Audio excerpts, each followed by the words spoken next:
Vous écoutez La Combinaison, le podcast qui part à la rencontre de personnes exceptionnelles qui ont réussi dans leur domaine. Sommes-nous tous égaux face à la réussite ? Quel est le making-of, la combinaison d'éléments, de rencontres, de succès ou peut-être d'échecs qui ont porté des personnes ordinaires à devenir des entrepreneurs d'exception, des sportifs de haut niveau, des écrivains de renom ou des artistes qui rencontrent le succès ? Je suis Frédéric Azoulay, un passionné de podcast depuis plusieurs années et dirigeant d'une entreprise Papéo.fr, une imprimerie en ligne réactive pour les professionnels et les revendeurs. D'ailleurs, si vous écoutez cet épisode jusqu'à la fin, je vous offre un code promo pour commander sur notre site. Ces parcours de vie me passionnent, me fascinent et je me suis toujours demandé ce qui faisait la réussite d'une personne. Je sillonne la France pour tenter de répondre à ces questions en rencontrant ces personnalités incroyables. Tous les 9 jours, je vous retrouve et je vous partage ces conversations passionnantes qui, j'espère, vous inspireront autant que moi. Bonne écoute. Salut Idriss. Salut. Alors, nous sommes à distance, tu es en Italie et je suis super content de te recevoir dans mon podcast. Alors, je t'ai connu parce que j'avais lu ton livre il y a déjà quelques années, Libérer votre cerveau chez Robert Laffont. Je pensais qu'il était tiré et vendu à 150 000 exemplaires, mais tu viens de me dire en off, apparemment c'est 350 000 Ouais. quand même. Je l'ai trouvé passionnant et donc pour l'interview, je l'ai relu une deuxième fois. Idriss, tu as plusieurs casquettes. Nous allons largement y revenir. Sauf erreur, conférencier, écrivain, consultant, youtubeur. Ouais, tout à fait. Je pense que j'ai un peu fait le tour. En fait, je suis même pas youtubeur concrètement, mais j'ai une chaîne YouTube. Mais effectivement, je suis consultant international, donc j'ai des grosses entreprises comme clients et des gouvernements. Et je suis essayiste. Nous allons largement y revenir, parler de ton parcours et le fait que tu aies fait 3 doctorats. Et donc finalement comprendre la combinaison qui t'a amené là où tu es. Savoir, je te l'ai dit tout à l'heure, savoir si tu es un génie. Parle-moi de toi, Idriss. J'ai grandi en banlieue. Donc, si tu veux, un peu toute ma vie, on m'a dit que je pouvais pas. C'est la base. Toute ma vie, le système, les organisations, les institutions m'ont dit que je pouvais pas. Donc, voilà, moi j'ai voulu leur prouver que je pouvais. Donc, quand on me dit je peux pas, c'est plus fort que moi. Je démontre que je peux. Évidemment, si c'est un truc trivial, genre retour vers le futur, voilà, tu me traites pas de chicken et tu peux pas, je sais pas, mettre pied au plancher au feu rouge, ça je le ferai pas. Mais par contre, quand on me dit voilà, tu peux pas faire 3 doctorats, tu peux pas être interdisciplinaire, tu peux pas avoir un doctorat de l'école polytechnique, tu peux pas, eh ben évidemment, c'est à ce moment-là que j'asticote ceux qui disent que c'est pas possible. Alors, on va y revenir. Et j'ai une question qui va me venir également tout à l'heure, c'est comment tu compresses le temps, parce qu'avoir 3 doctorats, on va le voir tout à l'heure, c'est quand même. Je pense que à un moment, tu dois parler de retour vers le futur. Tu dois peut-être maîtriser la compression du temps. Parce que 3 doctorats en quoi ? En 4 ans, c'est ça ? Non, 6 ans. 6 ans. J'ai commencé, ma première inscription était en 2010. Donc, en fait, il y a eu une année seulement, enfin, à peu près, c'est plus de 12 mois. Il y a eu une seule année qui a été hardcore, puisque j'ai eu les 3 en même temps que pendant une seule année. Donc, c'était un roulement. Première inscription 2010, deuxième inscription fin 2011, troisième inscription 2013. Ouais, début 2013. Et donc voilà, c'est ce roulement qui m'a permis de m'en sortir, puisque en fait, quand le 3e doctorat était commencé, le premier était quasiment soutenu. Sachant qu'un doctorat classique, il faut quand même faire une thèse, il faut quand même 3-4 ans. Ouais, c'est 3 ans normalement. En France, parce qu'aux États-Unis, on peut attaquer le doctorat juste après sa licence. Auquel cas, il y a certains doctorats qui font 6 ans, parce qu'en fait, ils font le master en même temps. Mais en France, quand on a déjà son master, la durée normale d'un doctorat, c'est 3 ans. Alors, je voudrais qu'on revienne sur ton enfance. Quel genre d'enfance tu as eu ? Curieux ? Ouais, curieux. Et évidemment, j'aime beaucoup poser des questions. C'est qu'on dit de Kurt Gödel, le plus grand logicien de tous les temps, ses parents l'appelaient Herr Warum, Monsieur Pourquoi. Et ça aurait pu aussi me coller comme description. Tes parents, qu'est-ce qu'ils faisaient ?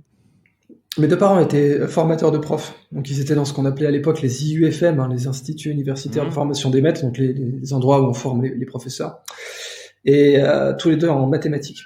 Et donc agrégé, c'est ça, non, il me semble, je l'ai lu. Ma mère est agrégée seulement. Ouais.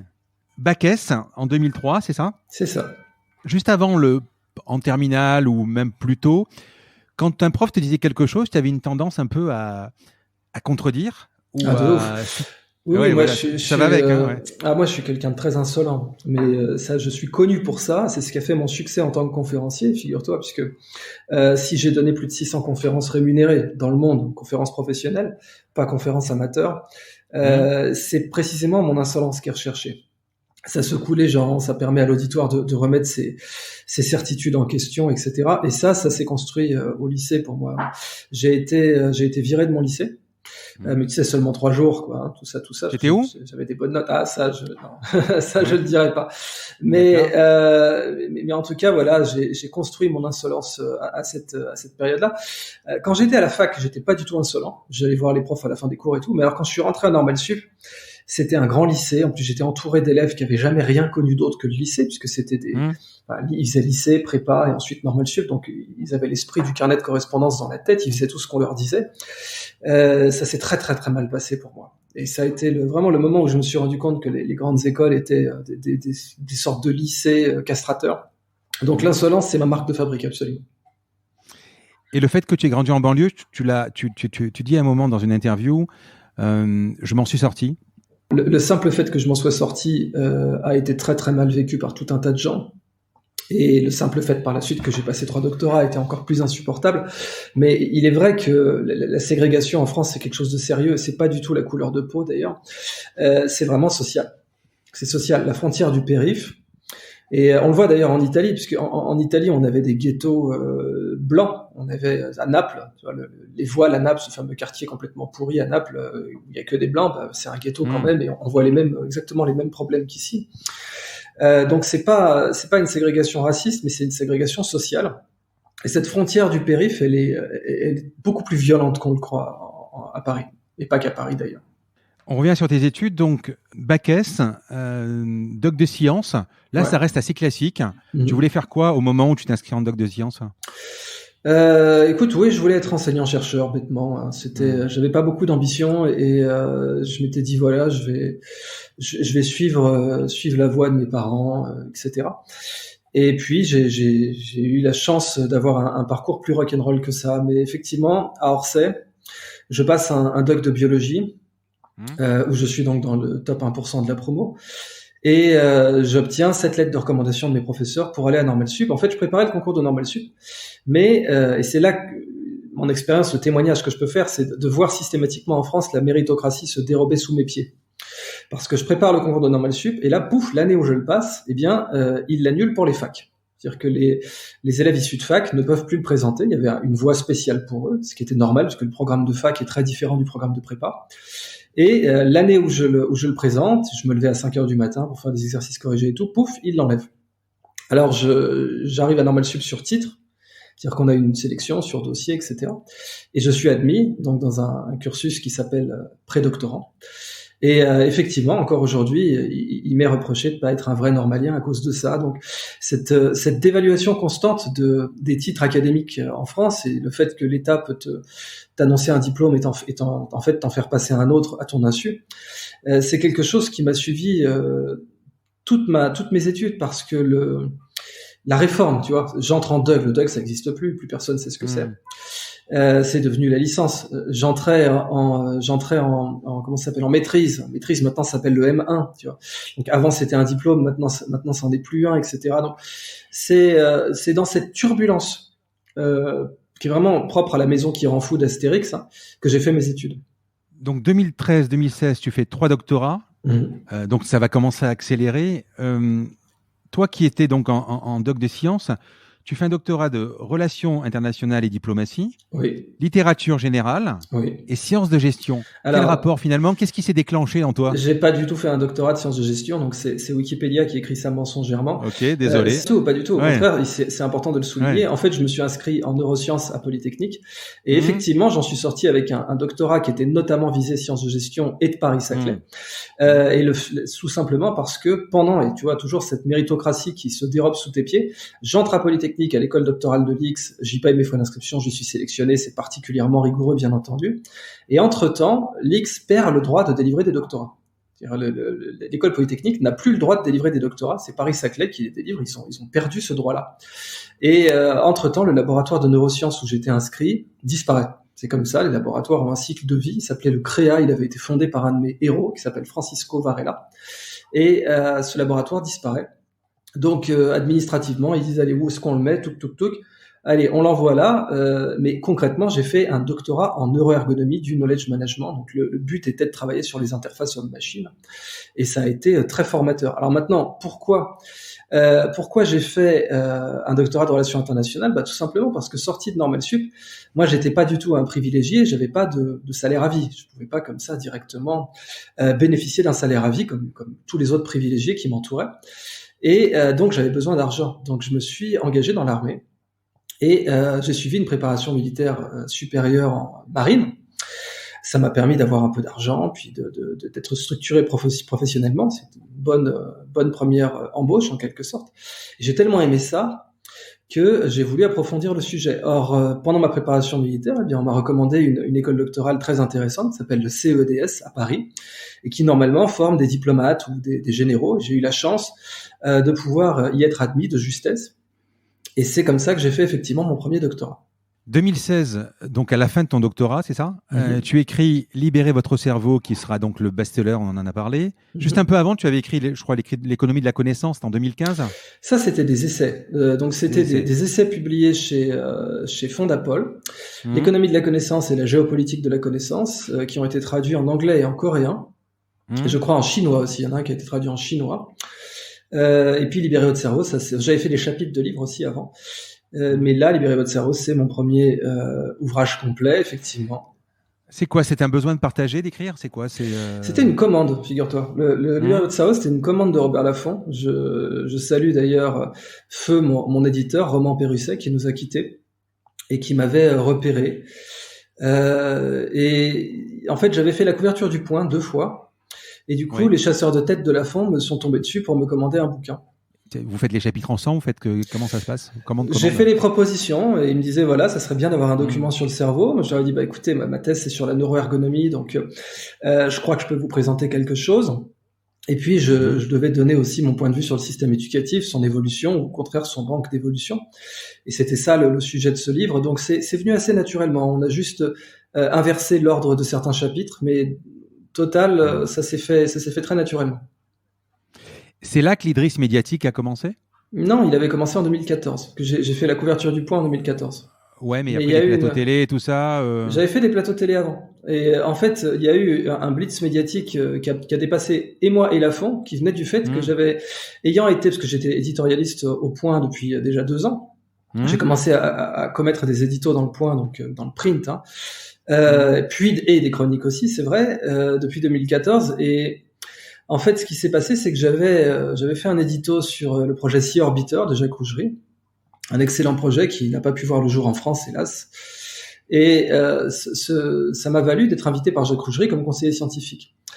Or, il m'a présenté ensuite au Conseil économique, social et environnemental, où j'ai fait une conférence sur l'économie de la connaissance, qui est devenue virale.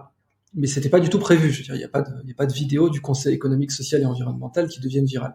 Et celle-là est devenue virale. Et vraiment, c'est-à-dire quand je dis virale, c'est qu'elle a fait 15 millions de vues très rapidement.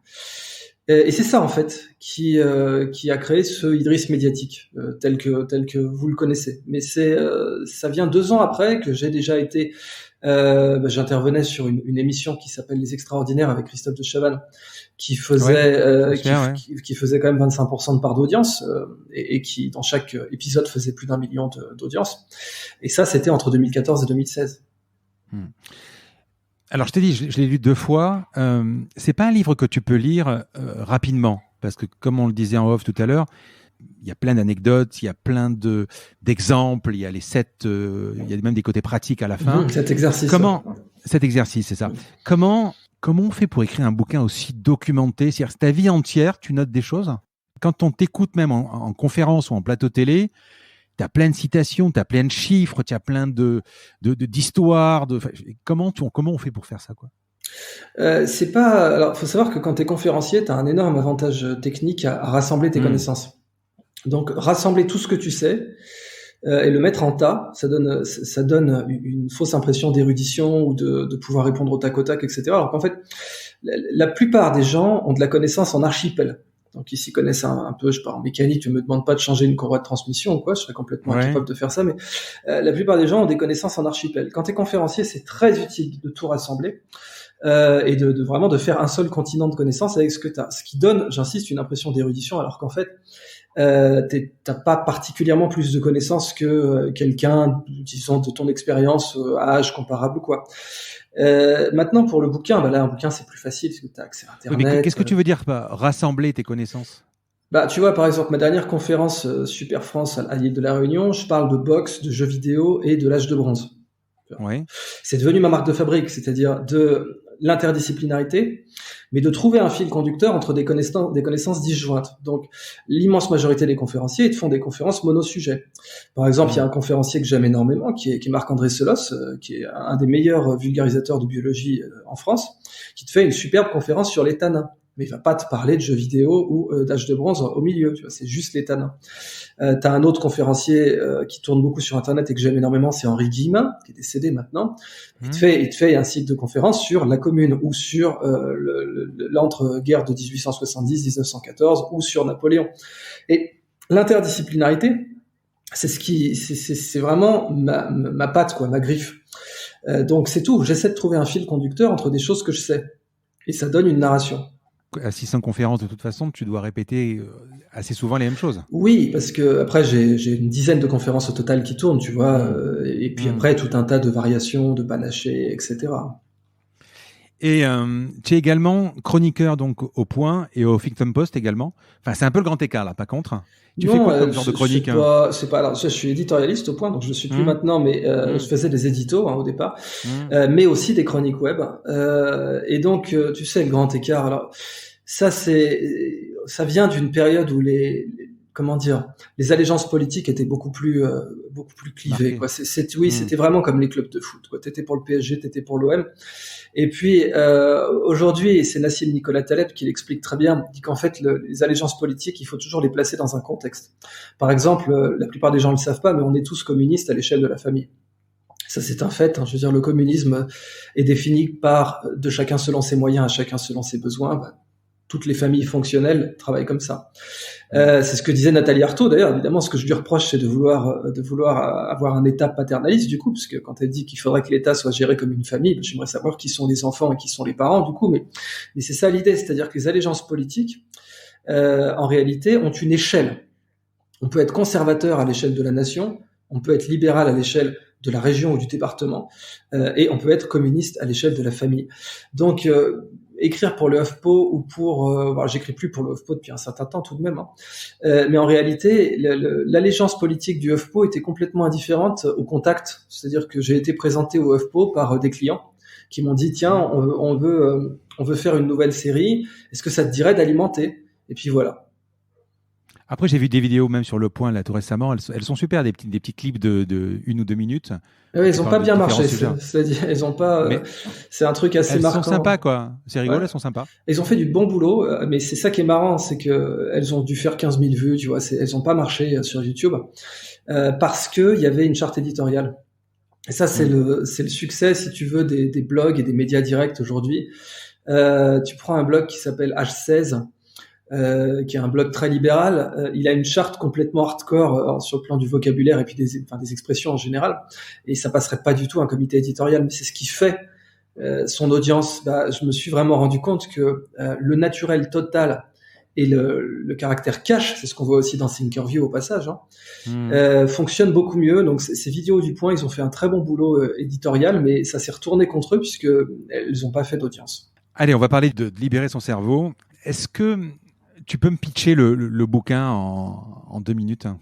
C'est très simple, hein. Il y a la vie notée, il y a la vraie vie, et puis la vraie vie, c'est pas la vie notée, point. Tout le bouquin tourne autour de ça. Le monde essaie de nous enfermer dans la vie notée. La vie notée, c'est pas la vraie vie, point. Et ce que j'explique dans le bouquin, c'est que la vie notée est à la vraie vie, ce que le cheval de bois est au vrai cheval, c'est tout. Alors, explique ce que c'est la vie notée. La vie notée, c'est l'école, c'est les examens, les concours, mais c'est tout. Ça va jusqu'aux obligations d'État, tu vois, AAA, etc., les actions notées AAA. La note, elle est là partout. Elle est là partout. Elle note la qualité de ton steak et tout. Et elle n'est pas un mal en soi. C'est bien d'avoir des notes dans certaines conditions. Même pour des métiers. Je suis content de savoir que mon médecin a été noté. Mais enfermer les humains totalement et exclusivement dans la vie notée, ça c'est une considérable erreur et ça a bousillé notre système éducatif. Mais libérer son cerveau, tu parles de plein de choses, de système éducatif et tout ça. Initialement, on pourrait dire qu'on a un dongle, on est bloqué. Oui. Alors c'est pas de naissance, hein. De naissance. Ouais. Les enfants sont curieux, on pose des questions sur tout. Tous les enfants ont un désir naturel d'apprendre. Hein. Et ce dont on se rend compte en réalité, c'est que les cancres entre guillemets sont ceux qui ont été dégoûtés de la correction. C'est très marquant parce que la note et la correction c'est pas la même chose. La note, ça sert à évaluer, la correction, ça sert à enseigner. On peut pas enseigner, on peut pas apprendre sans correction. Si tu veux apprendre le piano, faut être corrigé. Si tu veux apprendre à dessiner, faut être corrigé. Si tu veux apprendre les mathématiques ou le code informatique, faut être corrigé. Et le problème, c'est que à l'école, la correction et la note, c'est indiscernable. Toute correction est notée quasiment et tout événement de correction est aussi un événement de notation. Et ça, c'est vraiment une considérable erreur, parce qu'il y a des élèves qui finissent par être dégoûtés de la correction. Des élèves qui ont peur d'être corrigés, du coup, ils apprennent plus. Parce que si tu veux détruire l'enseignement, si tu veux détruire l'apprentissage de quelqu'un, tu le dégoûtes de la correction. Et c'est ce qu'on voit. Alors, ce dongle dont tu parles, c'est qu'en fait, on a certaines inhibitions qui sont acquises, et elles peuvent être acquises très rapidement. Par exemple, l'impuissance apprise, qui a été découverte par le psychologue controversé Martin Seligman, qui a travaillé avec la CIA, et puis qui a été redémontré par Charis Nixon, cette enseignante qui démontre qu'en 15 minutes, elle arrive à faire croire à ses étudiants qu'ils sont pas au niveau, alors qu'ils le sont, et qu'ils s'auto-sabotent, c'est ça qui est exceptionnel. Eh bien, notre cerveau est capable très rapidement, effectivement, de se brider, et c'est ce débridage que j'ai voulu produire dans Libérer votre cerveau. Au niveau du système éducatif, c'est marrant parce que tu compares l'école à un buffet à volonté, en fait. Et tu dis, on sert 1 million de repas par jour, tous les mêmes, insipides. Oui. Explique-moi, qu'est-ce qui ne va pas ? On a quand même l'impression d'avoir une bonne école, et pourtant, quand on lit ton livre, voilà, exactement. Mais quand tu le vis, tu te dis, bon, on y arrive quand même. J'écoutais Luc Julia hier, qui disait, on a parmi les meilleurs ingénieurs du monde, les codeurs, en France. C'est faux. Je suis tellement désolé de dire que c'est faux. Alors, déjà, on n'a pas une bonne école. Les tests PISA le démontrent. Bon, l'Estonie est devant nous. L'Estonie n'a pas les mêmes dépenses éducatives par habitant. L'Estonie est très loin devant nous. Hein. C'est un peu la misère. Donc non, on n'a pas une bonne école. On a des très bons, c'est vrai. On n'a pas de classe moyenne. Hein. Et c'est ça qui est assez curieux de voir que des profs qui sont plutôt de sympathie socialiste parfois, et je les en remercie, n'ont aucun problème avec les inégalités éducatives. C'est-à-dire que on a aucun problème avec le fait de ne pas avoir de classe moyenne en maths, par exemple. Donc, on a des médailles Fields, on a des Laurent Laforgue, on a des Vandelin Werner, on a comme ça d'excellents mathématiciens en France. Mais, on a aussi une énorme majorité de gens qui détestent les maths à vie. Et les tests PISA le démontrent. Donc non, on n'a pas du tout une bonne école, surtout pour l'argent qu'on y met. Alors je veux pas qu'on réduise les coûts de l'éducation nationale, bien au contraire, je serais pour qu'on les maintienne ou qu'on les augmente. Et par contre, ils sont mal utilisés, c'est un fait. Le résultat qu'on obtient pour les fonds de l'éducation nationale sont absolument pas bons. Et Séguin Alvarez l'a bien démontré. Elle s'est fait attaquer pour ça d'ailleurs, mais Séguin Alvarez a démontré qu'on pouvait enseigner autrement et obtenir de meilleurs résultats, bien meilleurs résultats, sans aucunement investir plus. Alors, pareil pour les ingénieurs, je veux dire, moi je veux bien croire qu'on a les meilleurs ingénieurs du monde, mais il faudra m'expliquer pourquoi les gens qui reposent des fusées, c'est les Américains. Il n'y a pas d'ingénieurs français chez SpaceX. Hein. Et donc quand on me dit, oui, la France a les meilleurs ingénieurs du monde, c'est faux, enfin, faut arrêter de se regarder le nombril. Microsoft n'est pas une boîte française, elle n'est pas dirigée par des Français, les top ingénieurs, ils sont pas français. Pareil pour Google, pareil pour Facebook, pareil pour Apple, pareil pour SpaceX, pareil pour Tesla. C'est un fait. Enfin oui, tu peux pas limiter aujourd'hui. Tu peux pas dire les GAFAM sont américaines, c'est parce qu'ils ont les meilleurs éléments. Il y a aussi non, les GAFAM ont les meilleurs. Je suis d'accord. Oui, mais il y a aussi beaucoup d'argent qui transite là-bas, qui transite pas chez nous. Oui, mais ils sont partis de rien. Ils sont partis de rien. Donc quand on me dit les meilleurs ingénieurs, SpaceX, ils sont partis de rien. En face, t'avais Ariane, effectivement, dont on disait qu'ils avaient les meilleurs ingénieurs depuis des années. Eux, ils sont partis en bricolant avec Elon Musk avait à peine un master dans ce domaine. Et puis bon, voilà, SpaceX a complètement défoncé Ariane. Et aujourd'hui, ils reposent des fusées, ils sont en route vers Mars, ils ont complètement disrupté l'industrie aérospatiale. Donc, c'est un mythe total de croire, d'ailleurs, à l'étranger, personne ne croit que les Français sont les meilleurs ingénieurs. Je ne sais pas où ça a été vu, mais il n'y a pas une référence étrangère. Les Japonais pensent avoir les meilleurs ingénieurs, les Allemands pensent avoir les meilleurs ingénieurs, et c'est la réputation qu'ils ont en Europe. D'ailleurs, quand on fait un sondage en Europe sur qui a les meilleurs ingénieurs, on ne dit pas les Français, on dit les Allemands. C'est ce que répondent les Italiens, ce que répondent les Espagnols, c'est ce que répondent les Norvégiens, etc. Donc non, on a effectivement, on croit être les meilleurs, ça c'est un fait, mais la France est particulièrement bonne là-dedans. À croire être meilleur, on a eu la French Tech, toutes ces conneries, où on a vendu au monde entier l'idée. Non mais c'est vrai, la French Tech, c'était une faramineuse connerie dont on n'entend plus parler maintenant, qui a cramé des centaines de millions d'euros, et personne ne sait ce que c'est que la French Tech au Japon, aux États-Unis, en Angleterre ou dans les autres capitales technologiques du monde. Donc non, faut savoir un petit peu, faut qu'on fasse notre autocritique. On n'est pas les meilleurs, ni de près ni de loin. Si on avait les meilleurs codeurs, Linux aurait été codé par un Français. Bien entendu, donc les GAFAM auraient été français. Bon, au bout d'un moment, faut se poser les bonnes questions. Maintenant, ce système éducatif, effectivement, qu'on a, peut-être qu'aussi un de ses problèmes, c'est qu'il n'arrête pas de nous vendre qu'on est les meilleurs. Je veux bien le croire. Quand je suis rentré à Normal Sup, le président, enfin le directeur, Gabriel Ruget, il s'appelait, nous avait fait un petit discours en disant on n'est pas les premiers dans les classements. Là, il y a des classements qui sortent, c'est nouveau, c'est une nouvelle tendance, mais on n'est pas les premiers, mais c'est parce qu'ils n'ont pas compris qu'on est les meilleurs. Il a vraiment dit ça, mais qu'ils sont pas compris qu'on est les meilleurs. Nous, on est évidemment, c'est un drapeau français qui flotte sur la Lune, c'est bien connu. Les Américains n'ont pas de bons ingénieurs, donc le MIT, Harvard, Stanford, tout ça, non, ils savent pas que nous, à Normal Sup, on est les meilleurs. Oui, c'est peut-être de là aussi que vient le problème. Bon, d'un côté, pour dire, il y a une étude qui vient de paraître il y a 4 jours. On est en maths dernier en Europe. Et oui, PISA, ce que je disais, les tests PISA. Ouais, c'est ça. Et je crois avant-dernier dans des pays industrialisés, quoi. Dans l'OCDE, on est avant-dernier dans l'OCDE. Ouais.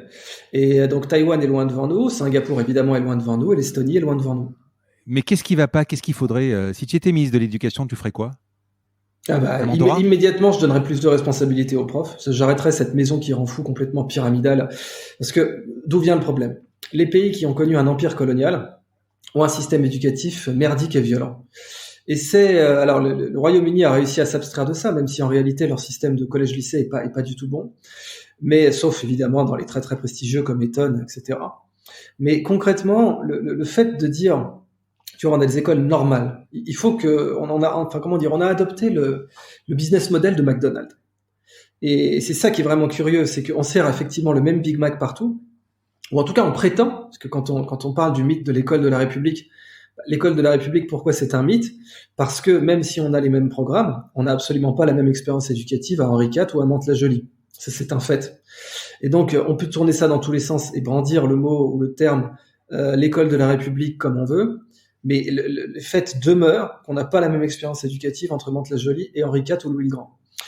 Donc, même si l'éducation nationale s'est bardée d'inspections, d'un système pyramidal ultra compliqué, etc., que n'ont pas les Allemands, que n'ont pas les Suisses, que les Suisses n'ont même pas de ministère de l'éducation. C'est aussi simple que ça. Les Suisses, qui ont un système éducatif infiniment meilleur que le nôtre, n'ont pas de ministère de l'éducation. Mais nous, on en a un, qui est d'ailleurs concomitant et coextensif en réalité à l'aventure coloniale, parce que dans son histoire, faut savoir que Jules Ferry était ministre des colonies, c'est lui qui a lancé cette idée de mission civilisatrice, etc. Puis il a ensuite, bien entendu, été le principal promulgateur de l'instruction publique obligatoire. Et cette coextensivité de l'aventure coloniale et de l'éducation a muni notre appareil éducatif de contraintes qui n'ont rien à voir avec l'éducation, mais qu'il a gardées par tradition. Par exemple, la normativité. Par exemple, le fait que, comme disait Peggy, les enseignants soient les hussards noirs de la République, qu'ils aient le même programme, nos ancêtres les Gaulois, à répéter de Cayenne à Pointe-à-Pitre en passant par Biennois, c'est parce que on avait peur de la sécession. Les Suisses, n'ayant pas eu peur de la sécession, n'ont pas de ministère de l'enseignement supérieur. De l'enseignement, tout quoi. Tu veux dire que les profs devraient avoir plus d'autonomie pour faire ce qu'ils ont envie de faire? Oui, les profs doivent avoir plus de skin in the game. Il faut comprendre qu'ils s'adressent aux élèves. L'éducation nationale ne s'adresse pas aux élèves. C'est ça qui est marquant. C'est-à-dire qu'un prof ne fait pas carrière selon que ses élèves sont contents de lui. En aucun cas. C'est-à-dire que ce qui détermine la carrière d'un prof, et j'ai plein de cas qui peuvent le démontrer, aussi bien dans ma carrière personnelle, d'ailleurs quand j'étais enseignant à Centrale, et où j'avais les meilleures évaluations de mes élèves et où ça m'a absolument pas servi dans ma carrière, que pour d'autres profs que je connais bien, comme Jean-Yves Heurtebise, qui a quitté la France et qui aujourd'hui enseigne à Taïwan, mais qui était enseignant de philosophie au lycée, et qui avait les meilleures évaluations de ses élèves, et qui d'ailleurs a eu les meilleures notes au bac aussi, donc ça prouve bien qu'il produisait d'excellents résultats. Les profs ne travaillent pas pour les élèves. Alors, il y a des tas de profs qui le font, qui sont quand même conscients du fait que c'est les élèves qu'ils ont en face d'eux, mais leur carrière ne dépend pas de leurs élèves. C'est très curieux. Leur carrière dépend de leur administration, et de leur conformité à l'administration, mais pas au succès face aux parents et aux élèves. Ça, c'est la chose que je changerais si j'étais ministre, évidemment. Je donnerais un maximum d'autonomie aux établissements et aux profs. Et finalement, donc, c'est le système qui va pas. D'ailleurs, tu le dis, je crois que tu l'écris, si vous n'êtes pas en adéquation avec le système, c'est vous le coupable. Mais oui, bien sûr. Oui, ouais, c'est ça le truc, c'est que si t'es pas conforme au système, tu le vois avec Shir Modi-Bodiara, qui justement a été navigateur interplanétaire à la NASA. Il était malien, il est venu étudier à Paris, on lui a dit que son plan de carrière c'était de finir chef de rayon chez Picard. Et puis finalement, il s'est barré aux États-Unis où il a été serveur. Il s'est payé des études dans un petit community college bas de gamme. Et il s'est retrouvé par les chasseurs de tête de la NASA. Il a fini navigateur interplanétaire de la NASA. Je crois qu'il a coordonné 5 missions. Normalement, quand on coordonne une, tu sors la bouteille de Dom Pérignon et tu te retires en Floride. Et il a fini aussi patron de Microsoft Afrique. Il aurait même pu être président du Mali au passage, mais le coup d'État soutenu par la France lui a volé son élection. C'est un fait, c'est pas une opinion. Donc concrètement, ça montre bien cette idée. C'est-à-dire que Modi-Bodiara, on lui disait t'es nul. Aux États-Unis, il a fini navigateur interplanétaire à la NASA. Donc, qui a raison? Le système qui lui dit qu'il est nul, ou bien lui qui a posé des sondes sur Mars que les Français n'ont pas posées? Je voudrais qu'on revienne sur le livre. Tu parles régulièrement, ça revient régulièrement, de biomimétisme. Est-ce que tu peux me dire ce que c'est et donner des exemples de la vie de tous les jours L'exemple le plus connu, c'est la tour Eiffel. Donc le biomimétisme ou la bioinspiration, c'est quand on copie le vivant pour résoudre des problèmes, souvent d'ingénierie. La tour Eiffel, par exemple, elle est plus légère que le cylindre d'air qui la contient. Je vais répéter cette information. Si on fait le volume d'air qui part des pieds jusqu'au sommet de la tour, le volume cylindrique d'air qui fait pied-tour à 25 degrés, puisque la densité de l'air dépend de la température, eh bien ce volume d'air est plus lourd que la tour elle-même.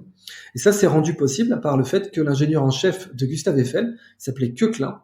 Il avait étudié ce qu'on appelait la bionique à l'époque, à l'école polytechnique de Zurich, la meilleure école polytechnique au monde. Il avait étudié comment les os humains ont une structure très légère et très solide. Et il l'a copié pour faire les piliers de la tour Eiffel. Donc le biomimétisme, c'est quand on s'inspire de la nature pour innover. Et c'est à des applications, bien sûr, en ingénierie, en aéronautique, en informatique aussi. Waze, le système de GPS, est inspiré des fourmilières. Et c'est une révolution d'économie de la connaissance, au fond, puisque en réalité, le biomimétisme nous invite à voir la nature non pas comme une source de matière première, mais comme une source de connaissance. Ok. Quand on lit ton livre, est-ce que c'est plutôt un livre, un ouvrage scientifique ou un bouquin de développement personnel? C'est clairement un ouvrage scientifique, sinon il n'aurait pas autour de 300 références de bas de page, enfin 300 références bibliographiques quoi dans ces eaux-là. Un bouquin de développement personnel n'a pas besoin de mettre 300 références. Moi si, ça m'a pris énormément de temps, mais c'est un bouquin qui est fait pour être inclassable. Il est fait, donc c'est toujours, ça me satisfait toujours de voir qu'il y a effectivement des gens qui savent pas où le mettre. Est-ce qu'ils doivent le mettre en euros? Est-ce qu'ils doivent le mettre en développement personnel? Est-ce qu'ils doivent le mettre en ci ou en mi? Les bons bouquins sont comme ça. Et Nassim Nicolas Taleb, qui est une de mes inspirations, disait toujours qu'un livre qui ne vaut pas la peine d'être relu ne vaut pas la peine d'être lu. Allez, on va être concret. On va parler par exemple du cerveau d'un athlète. Tu dis, un athlète n'a pas plus de neurones que nous, pas de synapses plus rapides, mais des connexions différentes. On parle des athlètes de la mémoire là. Je parle par exemple de ces champions qui arrivent à mémoriser comme Nelson Dellis, qui pouvait mémoriser 10 codes alphanumériques en quelques secondes. Ou bien comme Wim Klein, qui pouvait extraire la racine 73e d'un nombre à 500 chiffres de tête en quelques minutes. Après, dans un des épisodes, j'ai reçu quelqu'un qui s'appelle Sébastien Martinez. Je ne sais pas si tu le connais, qui a été champion de France de mémoire. Il y a toutes ces techniques qui sont là, de palais de la mémoire, etc. Voilà. Par contre, là, ça m'intéresse. Donc, extraire la racine 73e d'un nombre en combien de minutes? Je crois que c'est moins de 3 minutes. Donc un nombre à 500 chiffres, il en extrait la racine 73e. Enfin, il en extrayait, il est mort maintenant, Wim Klein. Oui, là, il n'y a pas de technique, là. Si, bien sûr que si. Ah non, bien sûr que si. J'utilise les palais de la mémoire aussi. D'abord, ces athlètes du calcul mental retiennent énormément de calculs par cœur pour gagner en temps de réaction. Donc, ils s'entraînent à retenir. C'est comme l'étape de multiplication. À l'étape de multiplication, on fait pas les calculs dans notre tête. Ça. Eux font des tables et ils apprennent par cœur des tables en les chantant parfois ou en les spatialisant ou les deux. Et c'est des tables qui vont beaucoup plus loin que les multiplications. C'est des logarithmes, des racines carrées, des trucs comme ça. Bon. Et ensuite, bien évidemment, ils s'entraînent régulièrement au-delà des tables à les pratiquer, à les combiner. Dans tous les cas, ce sont des gens entraînés. Mais ce que je dis dans mon bouquin, évidemment, c'est que quand on entraîne nos muscles, ils gonflent. C'est vrai qu'un athlète, quand il fait des répétitions, quand il fait des curls, etc., sa masse musculaire augmente. Parce que nos muscles ne sont pas contenus dans des os, nos muscles ne sont pas enfermés dans une boîte osseuse. Donc, ils ont toute la place pour gonfler. Pour les insectes, c'est pas le cas. Les insectes ont un exosquelette, ils sont obligés de muer quand ils grandissent. Mais notre cerveau, par contre, il est dans une boîte crânienne, il peut pas gonfler. Donc, quand on l'entraîne, il gonfle pas. Quand on l'entraîne, sa solution, c'est à se reconnecter. Et donc, effectivement, ce qu'on observe, c'est que quelqu'un qui apprend à jouer du piano, quelqu'un même quand on apprend à lire et à écrire, on a des faisceaux de substances blanches, c'est des fibres, hein, c'est un petit, si on voulait comparer le cerveau à un muscle, les fibres, elles sont là, c'est des faisceaux de substances blanches, c'est des fils, en fait. Et ils s'épaississent, et ça réduit nos temps de réaction. Quand on apprend à lire, par exemple, on a un faisceau qui est ici, localisé très essentiellement à gauche chez la plupart des lecteurs, qui s'appelle le faisceau arqué, qui se densifie, on le voit, il s'épaissit. Les judokas disent par exemple, pour apprendre un geste, il faut le pratiquer 5000 fois. C'est ce que tu veux dire. Donc à un moment, on éduque son cerveau, on éduque son muscle. Le drilling. Pour arriver à ça. Ouais. Mais est-ce qu'à un moment, il y a de l'inné, il y a de l'acquis quand même? Alors, c'est un vrai débat. C'est-à-dire qu'on a beaucoup de gens pensent que le génie ou que l'intelligence est génétique. Je m'inscris évidemment totalement en faux. D'ailleurs, ce sera le sujet de mon prochain bouquin. Et on a par exemple le syndrome du savant acquis, où des gens, à la suite d'un trauma, se mettent à parler le portugais. C'est une histoire vraie, un type s'est pris une balle de baseball à l'arrière de la tête, puis il parlait portugais. Un autre a reçu la foudre dans une cabine téléphonique, puis il a composé comme ça une sonate de l'éclair alors qu'il savait pas jouer du piano. Et ce syndrome du savant acquis tendrait à nous démontrer qu'en réalité, c'est plutôt une question d'inhibition. Et que parce que notre cerveau a besoin d'inhibition, sinon on devient fou. C'est le problème entre le génie et la folie. C'est aussi pour ça que beaucoup de génies étaient des fous. Ou en tout cas sont morts fous, comme Cantor, comme Gödel. Et on a des inhibitions. Ces inhibitions, en fait, brideraient aussi notre génie, et dans certaines conditions, on pourrait les faire sauter. Donc, est-ce que le fait que ces inhibitions soient levées ou pas soit génétique?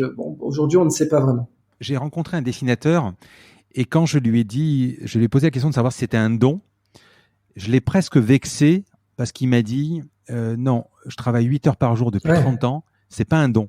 C'est du travail. Dans le dessin, ça c'est clair et net. Hein. Le dessin, c'est vraiment du drilling parce que, tu vois, un RG à un moment, RG par exemple, oui. Mais RG, quelque chose il y a un terrain à la base. Oui et non, parce que RG pratiquait comme un dingue. Je veux dire, dans ses camps scouts, il commençait déjà à illustrer, il griffonnait. Il a attaqué Mozart, par exemple. On dit que c'est un don. Mais c'est une façon très superficielle de voir le fait que Mozart a tout de même commencé. Son père l'a mis au piano à 3 ans. Donc, est-ce que quelqu'un d'autre qui aurait eu à la fois le goût, parce que le goût c'est le plus important, notre cerveau répète ce qu'il aime, notre cerveau répète ce qui lui donne du plaisir. C'est pour ça que c'est immonde de dégoûter les gens de la connaissance, c'est pour ça que c'est immonde de dégoûter les gens des maths, de leur faire des exercices mal ficelés qui leur donnent envie d'arrêter. Parce que le cerveau, il est conditionné pour reproduire ce qui lui produit du plaisir, ce qui lui procure du plaisir, et pour éviter ce qui lui procure de la souffrance. Notre cerveau est conditionné à ça. Or, évidemment, un enfant, quand on arrive à lui faire prendre du plaisir sur un sujet, là, on sait que les heures comptent triple ou quadruple, ou peut-être même décuple, des heures entre 3 et 6, dans tout, je veux dire, le taekwondo, le piano ou le dessin, c'est des heures qui comptent au moins 3 ou 4 fois plus que des heures entre 12 et 18, par exemple, et qui comptent encore plus qu'entre 18 et 38. Donc, dans le cas des dessinateurs, Hergé, il avait un style, mais tout dessinateur qui commence, tout dessinateur aura son style. Et il avait certes un style qui en plus n'était pas particulièrement technique, c'est Gottlieb. Gottlieb, là, on a un dessin très technique où il s'inspirait profondément de Michel-Ange. Gottlieb, Hergé, c'était pas très technique, c'est la ligne claire, c'était entouré de noir, c'est ça. Voilà, pas d'ombre, des aplats, pas d'ombre pour les personnages, etc. Donc, dans l'ensemble, ce dessinateur, je comprends tout à fait qu'ils disent oui, c'est de la pratique. Et en fait, ce qui pourrait être inné ou ce qui pourrait faire partie du génie entre guillemets, ce serait ce qu'on appelle la pratique délibérée. C'est-à-dire s'y mettre tout seul comme un grand. Parce qu'à la fin du compte, pour être bon, il faut avoir 50 000 heures. Et 50 000 heures, c'est une vie. C'est 17 ans, quoi. Donc, et 17 ans, temps plein. Enfin, je veux dire, c'est sans pause, sans rien, quoi. Donc, c'est pas à 17 ans sans dormir, mais voilà. Donc, ce qu'il faut, c'est pouvoir faire ces 50 000 heures. C'est ça le caractère déterminant. Et en réalité, le génie se trouve là. Mais on n'est quand même pas tous égaux. Non, mais en motivation. Alors, reprenons ce que tu dis. On prend le cas de Mozart. Tu me dis, Ouais. à 3 ans, son père l'a mis à 3 ans au piano. Je prends mon fils, je le mets à 3 ans au piano. Et ben, Tu vas me dire, je t'en prie, je t'en prie. tu vas me dire, effectivement, il y a d'autres facteurs qui décuplent, par exemple la passion ou la motivation, ou peut-être il y a quelque chose. Voilà. Mais tu penses à un moment à jumeaux, à personne égale, à la même chose. Bon, la passion, ça va être difficile à quantifier de toute façon. Tout le monde ne deviendra pas un Mozart. Tout le monde ne deviendra pas personne n'est destiné. Enfin, tout le monde n'a pas le même destin. Mais si la passion, elle peut se quantifier, figure-toi, parce que le psychologue Erikson, il a quantifié avec ce qu'on appelle la pratique délibérée. Et Erikson dit que c'est ça la base unique de l'expertise, la pratique délibérée. Donc ton fils, si tu le mets au piano, tu verras que ce qui manque par rapport à Mozart, c'est la pratique délibérée. Alors tout le monde n'a pas une pratique délibérée sur n'importe quoi. Mozart, sur les équations différentielles, il n'aurait pas eu de pratique délibérée. Si son père l'avait collé aux équations différentielles à 3 ans, eh ben ça n'aurait pas collé, il se serait pas mis à en faire tout seul sans que son père soit derrière lui. Mozart, il a eu cette conjonction d'un père qui l'a mis au piano et de la volonté, lui, de pratiquer tout seul. Il avait besoin de personne pour pratiquer. Alors, au début, quand même, c'est comme Michael Jackson, si tu veux, pour faire des comparaisons acrobatiques. Au départ, dans le cas de Michael comme dans le cas de Mozart, on leur mettait des coups de tatane s'ils pratiquaient pas. Mais au-delà des coups de tatane, Mozart, ça, c'est un feu qui s'est allumé. C'est-à-dire, il pouvait faire 17 heures dans une journée. Et en plus, en ayant 4 ans. Quand t'as 4 ans, tu peux faire 17 heures. Alors là, ça y est, le feu est allumé, le réacteur nucléaire est entré en fusion, si tu veux. Et ça, c'est pas seulement le père là, c'est pas j'ai essayé de faire un réacteur nucléaire quand il avait 4 ans. Il est rentré dans ce qu'on appelle techniquement en physique nucléaire, il est devenu critique. Alors Mozart, son réacteur cognitif est devenu critique à 4 ans. Ça donne un génie, quoi qu'il arrive. Il y a des génies qui n'ont pas besoin de ça. Il y a eu des génies qui se sont révélés à 20, 30 ans même, etc. On a ce qu'on appelle des late bloomers, où ça peut même être après 50 ans pour certains grands artisans japonais.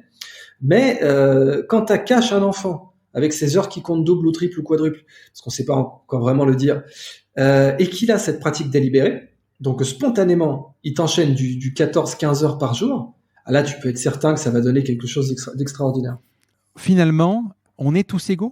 Est-ce qu'on a tous les mêmes capacités ? Alors oui et non, c'est-à-dire que l'intelligence par exemple, pendant très longtemps, tout un tas de charlatans pensaient que l'intelligence se réduisait au QI. Et il a fallu attendre les travaux de Nassim Nicolas Taleb pour casser en deux ce mythe.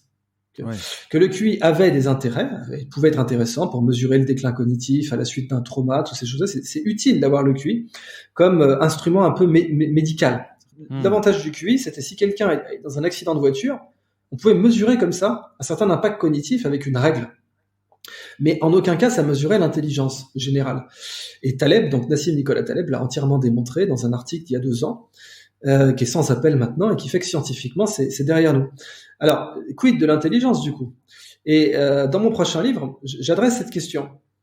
Je parle de la loi de Gump. Tu prends le film Forrest Gump, et mais même si c'est un film, la leçon demeure vraie. C'est-à-dire que dans Forrest Gump, tu as un personnage qui est réputé idiot, qui est considéré comme idiot par tout le monde. La totalité des gens qui fréquentent sont plus intelligents que lui, mais il ne prend que les bonnes décisions toute sa vie durant. C'est un personnage qui ne prend pas une mauvaise décision à travers toute sa vie. Gump, il fait un sans faute. Et quand tu regardes le film Forrest Gump, il n'y a pas un moment où il a pris une mauvaise décision. Toutes ses décisions étaient bonnes, que ce soit les petites ou les grandes. Et alors qu'il est con. En tout cas, qu'il est réputé être con. Donc, c'est ça la réalité. L'intelligence, au bout du compte, c'est avoir pris les bonnes décisions. Or, est-ce que des gens qui sont génétiquement moins prédisposés à l'intelligence analytique prennent des bonnes décisions ? La réponse est oui. Et je vais même aller dans l'autre sens. Est-ce que des gens qui sont génétiquement, puisqu'on dit que le QI est génétique, génétiquement prédisposés à une intelligence analytique exacerbée, prennent des mauvaises décisions ? Là aussi, je vais dire oui. Gamelin, le généralissime des forces françaises en 40, était major de Saint-Cyr et réputé supérieurement intelligent. Il a fait n'importe quoi.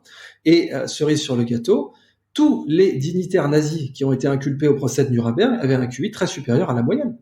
À commencer par Hermann Göring, qui avait un QI de 140. Et tous les dignitaires, on leur a fait passer un test de QI, justement, pour évaluer leur caractère de responsabilité. On s'est rendu compte que tous ces gens qui n'ont pris que les pires décisions de l'histoire possible au XXe siècle, eh bien, étaient supérieurement intelligents d'après nos critères et d'après nos notes. Donc, ça nous oblige à réévaluer complètement ce qu'on appelle l'intelligence ou pas. Tu l'as évoqué tout à l'heure, tu dis on n'utilise pas la totalité de son cerveau, tu l'écris, je crois. On Oui, utilise à peu près subtil. 10%. Alors voilà, tu sais que c'est beaucoup plus subtil que ça. Donc dire qu'on utilise que 10% de notre cerveau, c'est faux. Mais en fait, c'est pas que c'est faux, c'est que ça veut rien dire. Et donc, si tu veux, normalement, parce que les vulgarisateurs aiment pas trop rentrer dans ce sujet compliqué. Si tu es vulgarisateur scientifique, tout ce que tu as à dire, c'est non, c'est faux, c'est un mythe, c'est un neuromythe, on n'utilise pas que 10% de notre cerveau, terminé.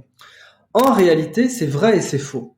C'est-à-dire que c'est faux parce que 10%, ça veut dire quoi? L'énergie, le flux sanguin, ça veut dire quoi 10%? Les neurones, non, les neurones, ils sont tout le temps irrigués. Alors oui, il y a des différences d'irrigation de différentes aires cérébrales selon la tâche mentale qu'on fait. Donc on pourrait dire, qu'est-ce qui se passerait si tout le cerveau était super irrigué? C'est un vrai sujet. Mais dans un sens général, 10%, ça veut rien dire. Par contre, c'est vrai aussi que ce que notre cerveau fait par rapport à ce qu'il pourrait faire, ça c'est la grande question du potentiel versus l'actuel en philosophie, parce que ce qu'on fait de notre vie, au sens général, au-delà du cerveau, ce qu'on fait de notre vie par rapport à ce qu'on pourrait en faire, c'est toujours infiniment inférieur. Ce qu'on pourrait faire de notre vie est toujours infiniment supérieur à ce qu'on en a fait pour de vrai. Même chez les plus grands génies, je veux dire, même Einstein, Léonard de Vinci, avant de mourir, il a dit « je demande pardon à Dieu d'avoir mal utilisé ma vie ». Léonard de Vinci. Bon. Donc, même des gars comme ça disent, voilà, ce qu'on pourrait faire reste très supérieur à ce qu'on a fait. Et de ce point de vue-là, c'est encore plus vrai pour le cerveau. C'est-à-dire que l'ergonomie, la bonne façon d'utiliser le cerveau, on la connaît pas. Et l'écriture, par exemple, est une découverte de l'humanité, qu'on pouvait détourner notre cerveau en détournant ses capacités de reconnaissance de forme et ses capacités de reconnaissance des sons. On pouvait créer un système qui associe forme et son. Donc les formes, on appelle ça des graphèmes, et les sons, on appelle ça des phonèmes. Par exemple, la lettre A, c'était une tête de taureau au départ, dans l'histoire. La lettre A représentait une tête de taureau, c'était pour la comptabilité concrètement. Et on a détourné, tu vois, on a domestiqué cette capacité que notre cerveau avait de produire et d'identifier des sons, et cette capacité que notre cerveau avait de produire et d'identifier des dessins. Ça a pris 100 000 ans, mais enfin plus que ça d'ailleurs, 300 000 ans, et on y est parvenu.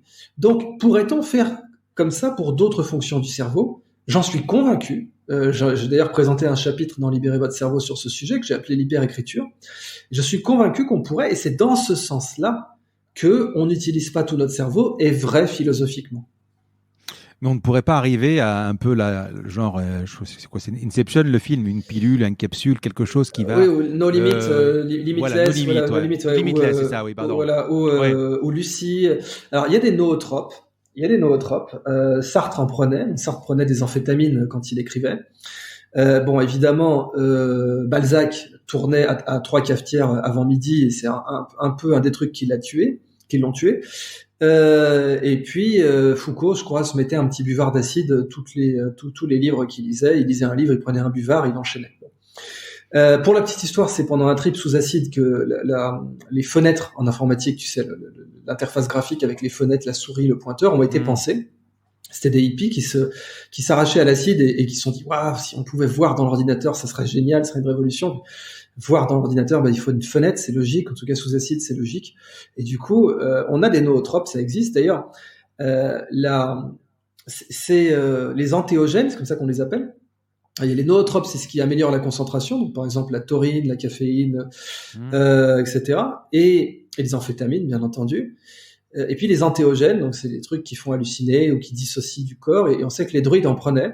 Ils prenaient de la manite tumouche, précisément, qui contient du mucimol, qui est un puissant antéogène.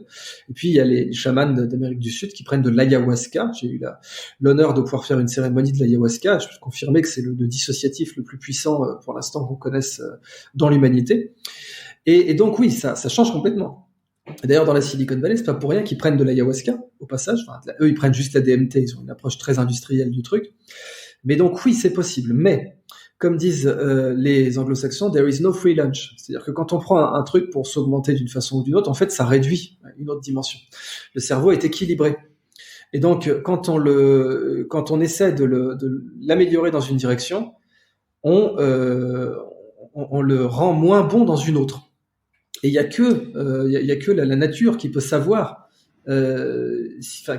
pour laquelle on a besoin d'être généraliste, si tu veux. Je vais juste terminer là-dessus. Tu vois, l'homme de Néandertal était très spécialisé.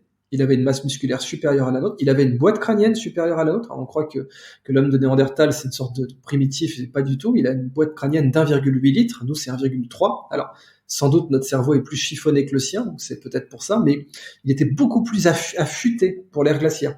Puis quand l'ère glaciaire s'est arrêtée, il est mort. Donc l'augmentation du cerveau, pour conclure, c'est exactement le même délire. On peut essayer de faire des gens, comme on voit en Chine déjà, ils font des contrôles antidopage aux examens et tout. On peut se dire, bah regardez, tu prends cette pilule, tu vas pouvoir réussir le concours de Polytechnique. Oui, mais la vraie vie, c'est pas le concours de Polytechnique. Et peut-être que en étant meilleur pour le concours de Polytechnique, tu seras moins bon dans la vraie vie. C'est même pas peut-être, c'est sûr d'ailleurs. Tu l'écris dans ton livre, tu cites à un moment Raja Parasuraman, pardon, qui parle de stimulation transcrânienne, ouais. Ce qui signifie qu'à long terme ou à moyen terme, je sais pas, on pourra avoir une pilule pour télécharger, enfin une décharge pour télécharger de l'anglais ou du PHP ou un champion de tennis, ça sera possible ? Alors ça, c'est tout à fait possible. Ouais, le côté Matrix, où on brancherait un truc, et le gars arrive et dit je connais le kung-fu, c'est tout à fait envisageable. En fait, donc Raja Parasuraman, qui c'est le père de la neuroergonomie. Il n'était pas pris au sérieux, donc il a été financé par l'US Air Force plutôt que par le monde universitaire. Et au départ, il étudiait les temps de réaction des pilotes. Donc son but, c'était d'augmenter la survivabilité des pilotes de chasse. Et de ces travaux sont sortis plein d'autres travaux, par exemple ce qu'on appelle la substitution modale. Donc ça, c'est les travaux de Bach-Hirita. Et Bach-Hirita, il avait réussi à faire voir des aveugles, par exemple, en envoyant le signal sur leur langue. Donc on avait des aveugles qui avaient la rétine détruite, non fonctionnelle, et il y avait une caméra qui reproduisait le signal graphique sur leur langue sous forme d'impulsion. Et en 6 mois, ils arrivaient à reconnaître des peintures, genre le déjeuner sur l'herbe, etc. Parce que l'information était envoyée à leur cortex visuel. Et en fait, en 6 mois d'entraînement, eh bien, un faisceau de substances blanches s'était formé entre leur cortex olfagustatif et leur cortex visuel, et pouf, ils arrivaient à avoir une sensation de vision. Et Parasuraman, à partir de ces travaux, on est aussi parvenu à réduire le temps d'apprentissage de certains pilotes. Donc il y avait des pilotes, on leur faisait faire du simulateur, parce qu'évidemment, ça aurait été trop dangereux de le faire en plein ciel, et on regarde combien de temps il leur faut pour apprendre à bien poser l'avion dans des circonstances difficiles sur le simulateur, et puis on prend 2 groupes, on prend un groupe dans lequel il y a rien de particulier, puis on prend un autre groupe dans lequel on envoie une petite décharge électrique. Alors, l'autre groupe prend un placebo quand même pour être sûr, et une petite décharge électrique dans le cerveau en ciblant bien une aire qui est impliquée dans cette routine de poser l'avion, et là, boum, ils apprennent plus vite. Donc demain, si on avait des capacités de stimulation plus précises, parce que le problème c'est que la stimulation transcrânienne c'est pas précis du tout, mais si on avait des stimulations plus précises, et qu'on arrivait à savoir exactement quelles populations de neurones sont mobilisées dans tel apprentissage, notamment donc en regardant les grands maîtres, c'est-à-dire en regardant un concertiste à Carnegie Hall ou en regardant Roger Federer jouer, en imagerie, ce serait compliqué, tu vois, il faudrait un progrès considérable en matière de neuroimagerie et de neurostimulation. Il faudrait des trucs qui soient portables, quoi, pour que quand Federer balance un service à 180, on puisse voir dans son cerveau quels neurones sont activés. Eh bien, oui, ça pourrait être envisageable de télécharger des connaissances directement dans le cerveau et même des routines physiques, absolument. Mais qu'est-ce qui se passe si, par exemple, je fais un stage de langue, le lundi matin, tu me fais une image de mon cerveau, le vendredi soir, j'ai fait 5 jours d'anglais, qu'est-ce qui se passe ? Ce sont des connexions qui se sont faites pour des faisceaux de substances blanches seront plus épais, ça se verra. C'est vraiment, c'est des faisceaux qui connectent des populations de neurones seront plus épais. Je te dis, quand on apprend à lire, on voit que le faisceau arqué s'épaissit, et ça se voit tout de suite dans ce qu'on appelle la tractographie. Et c'est nos limites ? C'est nos limites ? Alors non, c'est pas nos limites, puisque notre cerveau, notre boîte crânienne fait 1,3 litre. Mine de rien, c'est pas beaucoup, 1,3 litre, tu te rends compte, c'est quand même moins qu'une bouteille d'eau classique qui fait 1,5 litre. Et donc, non, c'est pas nos limites. Et en fait, quand on se surentraîne, on finit aussi parfois par perdre d'autres coordinations, d'autres faisceaux de substances blanches, même si certains, et on ne sait pas pourquoi en neurosciences, ne dégénèrent quasiment jamais. Par exemple, le vélo, ça ne s'oublie pas. C'est vrai. C'est-à-dire, on peut oublier le vélo, mais c'est vraiment un des trucs les plus durs à oublier. Et puis, les souvenirs associatifs olfagustatifs, tu vois, même les Alzheimer, qui n'arrivent plus à trouver les mots en phase terminale, qui n'arrivent plus à trouver les mots. Mais ils ont l'odeur. Ils ont l'odeur, ouais. Donc, on ne sait pas exactement. Alors, si, tu as l'évolution, c'est-à-dire qu'il y a quand même le fait que l'odeur, c'était beaucoup plus important que les mots dans notre survie. Donc, c'est sans doute pour ça qu'au fil des générations, mine de rien, ça a été sélectionné. Mais c'est ça que tu verras effectivement quand tu drills, comme ça que ça s'appelle, quand tu répètes par exemple, tu sais, les guides de conversation, tu veux apprendre une langue, alors tu as ton petit guide chinois, là, la méthode Assimil ou Lonely Planet, et puis tu as des phrases, donc où sont les toilettes s'il vous plaît, et puis tu répètes ça, puis tu fais ça plein de fois, et puis au bout d'un moment tu retiens ces phrases. Et ben, tu vois ce faisceau de substance blanche dans certaines aires qui s'est épaissi. Tu parlais de taille du cerveau qui était plus évoluée à l'Homo sapiens. Il est plus plissé. Ouais. Il est pas plus gros, mais il est plus plissé. Si on compare les cerveaux d'un Mozart ou des génies de la Renaissance à aujourd'hui, est-ce qu'en 400 ans, ça a pu évoluer? Alors oui, on le verrait pas comme ça. Tu vois, si on avait un cerveau dans le formol, on verrait pas de différence, mais l'humanité continue d'évoluer. Mais on devient plus intelligent? Alors, comme tu sais, c'était un débat. Comme question, ouais. Tu sais, c'était un débat. C'est-à-dire qu'on a fait, il y a un test qui prétendait démontrer que l'humanité devient moins intelligente. Et j'ai attaqué ce test parce que j'ai pratiqué des tests similaires quand j'étais à Cambridge. Je faisais ce qu'on appelle de la psychoacoustique, donc on envoyait dans des écouteurs des sons. Et on demandait aux gens, par exemple, quelle oreille il avait entendu en premier, ou quel son était plus grave que l'autre. Tu vois, donc t'arrives, t'es dans une cabine, puis t'entends c'est le deuxième qui est plus aigu. Bon. Et tu fais ça comme ça pendant 1 heure. Et dans ce genre de test, parce que quand on essaie de mesurer l'intelligence de l'humanité depuis 150 ans, on n'a que des tests aussi simples que ça, parce qu'il faut qu'on ait le même test du temps de la reine Victoria jusqu'au temps de Donald Trump. Et ce test-là, effectivement, les gens sont moins bons dedans. Mais ce que je sais, moi, l'ayant fait passer à des tas de sujets, c'est qu'en fait, quand tu gamberges, t'es pas bon à ce test. Quand t'as par exemple, les étudiants, quand ils préparaient leurs examens, ils étaient moins bons. Et on voyait vraiment en période d'examen, on avait vu que les élèves étaient juste moins bons à ça, parce qu'ils avaient apparemment le cerveau occupé. Et donc, des gens se sont servis de ce test pour dire que notre intelligence régressait. J'ai au contraire, on gamberge trop, on a le cerveau trop pris, on a cette fameuse infobésité. Et ça fait, c'est connu, ça augmente les temps de réaction. C'est-à-dire que quelqu'un qui se souvient de trop de choses, c'est pour ça que notre cerveau oublie d'ailleurs, parce que quand tu as trop de souvenirs, tes temps de réaction explosent. Et c'est pas bon du tout, parce qu'un humain doit être capable de prendre des décisions rapidement. Donc, mais le cerveau, c'est FIFO? First in, first out? Non, c'est plus compliqué que ça. Ouais, c'est vraiment plus compliqué que ça. Il y a des trucs qui restent. Donc c'est pas FIFO. On n'a pas parmi les principes simples qu'on a, c'est wire together, fire together. Donc c'est si par exemple à plusieurs reprises, tu vois, j'associe un son et une couleur, bah oui, ça va devenir ce qu'on appelle une synesthésie. Donc tu peux associer lettres et couleurs. T'avais beaucoup peut-être que tous les enfants le feraient d'ailleurs, c'est une question ouverte. Tu as sans doute Mozart le faisait, donc Beethoven le faisait.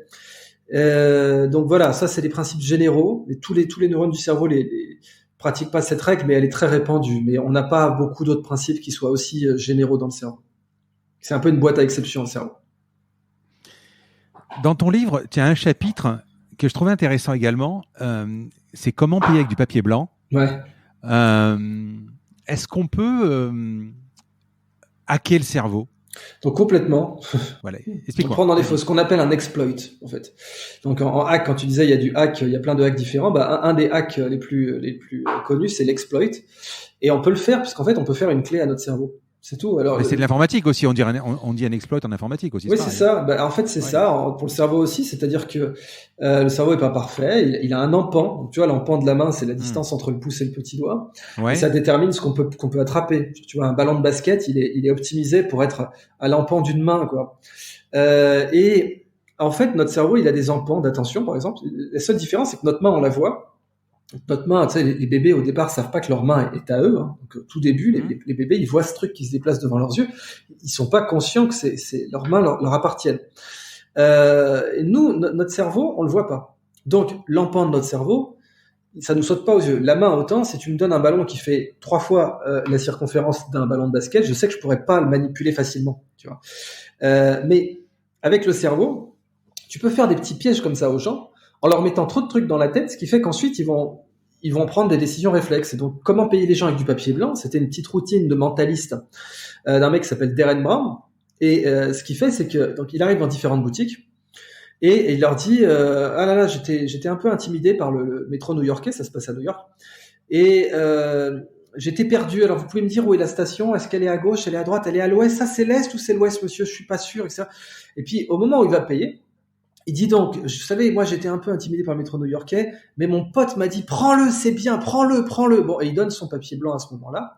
Et là, le type qui a encore dans sa tête avec une grosse tache spatiale, les taches spatiales, c'est très prenant. C'est tellement prenant que ça anesthésie. C'est-à-dire que si vous avez une piqûre, et que vous êtes pris sur une tache spatiale, par exemple, là comme ça, cache, si je te demande, cite-moi 10 vins différents. Cite-moi 10 vins différents. Le Bordeaux, le Bordeaux, le Bourgogne. Alors, quand t'as levé les yeux là, il y avait un moment, pas besoin d'aller jusqu'au bout de la tâche, mais quand t'as levé les yeux, il y avait un moment où si je te plantais une aiguille, tu le sentais pas. Et c'est possible. Ouais. Voilà. Et ça, en fait, ça vient de l'empan de l'attention. C'est l'empan de l'attention. C'est-à-dire, je te demande de me citer 10 vins, pouf, alors tu vas aller chercher ça, donc ta main, ton attention est pleine, et du coup, la petite info de douleur, elle l'aurait pas prise. Et ce qui se passe donc avec le mec qui fait du papier blanc, c'est exactement ça. Il sature complètement l'attention du gars. Ce qui fait que le cerveau, quand il a l'attention saturée, il prend des décisions réflexes. Donc, prendre le pognon, par exemple, il devrait avoir l'attention là-dessus, normalement. Mais comme son attention est prise par est-ce que c'est à l'ouest ou à l'est, la station de métro, est-ce qu'il faut tourner à droite ou à gauche, je sais plus, eh bien, il prend mécaniquement le pognon, sans regarder que c'est du pognon. Juste, mécaniquement, il suffit que le toucher soit du papier, il suffit que le poids soit là, il suffit que le bruit soit là. Mais la notion d'argent, qui est une notion du cortex préfrontal, eh bien, ne peut pas être reconnue. Et donc, il met le pognon dans la caisse et le gars se casse. Il paye comme ça une bague, un solitaire en diamant, $5,000 en papier blanc. La faille, je la comprends. Mais est-ce qu'on peut dire que finalement, chose qu'on croit qu'on sait faire deux choses en même temps, on peut pas le faire? Comment t'expliques? Là, tu me dis, je donne tellement d'attention aux gars pour le métro, etc., que finalement, la deuxième chose, nous, on peut faire deux choses en même temps. On discute ensemble, tu me dis, tiens, voilà, là, je suis en train d'écrire pendant que je te parle, j'y arrive. Mais à mon avis, la question que je te pose, Idriss, est-ce que je fais deux choses en même temps ou très rapidement, simultanément? On fait les deux, c'est-à-dire que notre cerveau est capable de faire du séquentiel ou du parallèle. Il a vraiment les deux capacités. Quand on marche, tu marches, t'écoutes de la musique. Imagine, tu fais un jogging en écoutant Let's Dance de David Bowie, tu vois.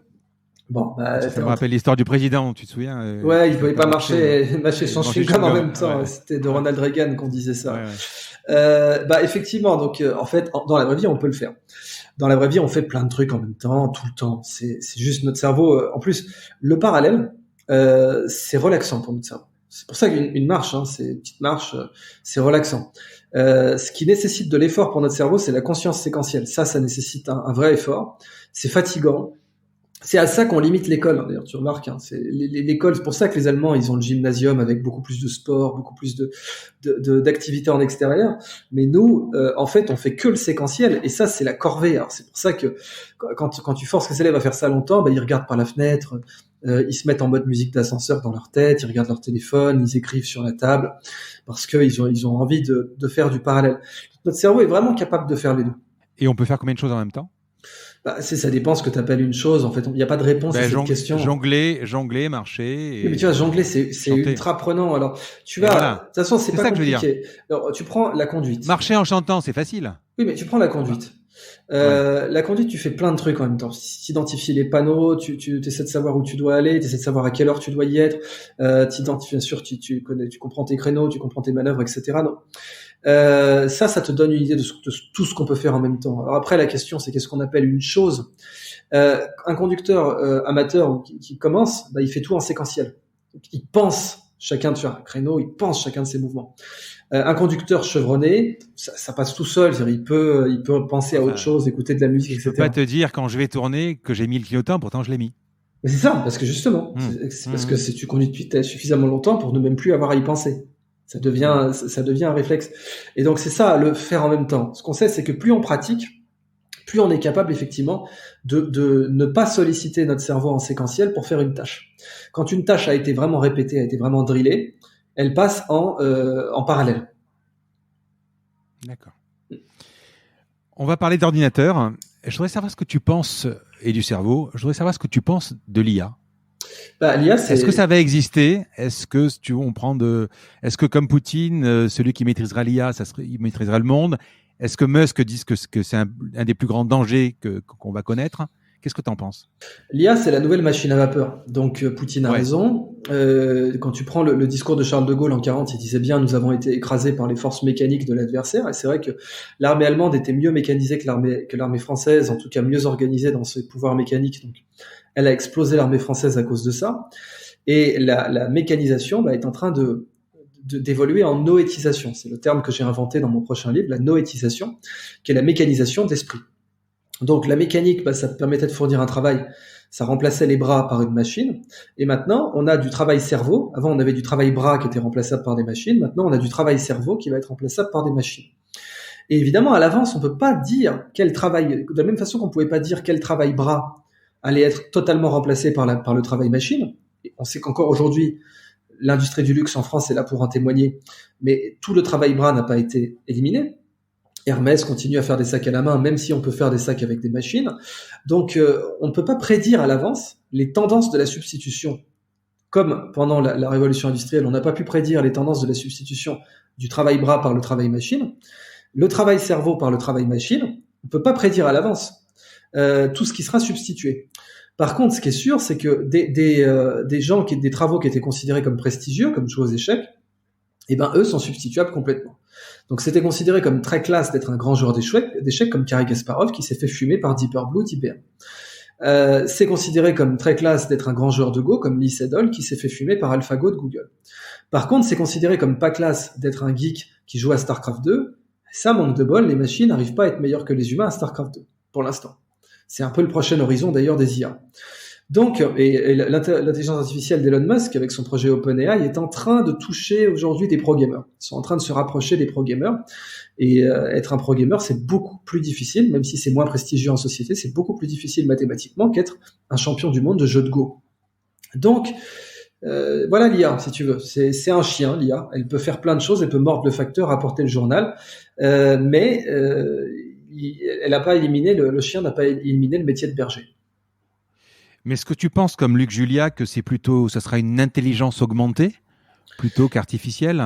Il y aura de l'intelligence augmentée, mais il y a déjà de l'intelligence artificielle. Donc, l'intelligence augmentée ne sera jamais seule, puisque ce qu'on appelle intelligence artificielle, c'est en IA, on appelle ça un rapport A sur I élevé.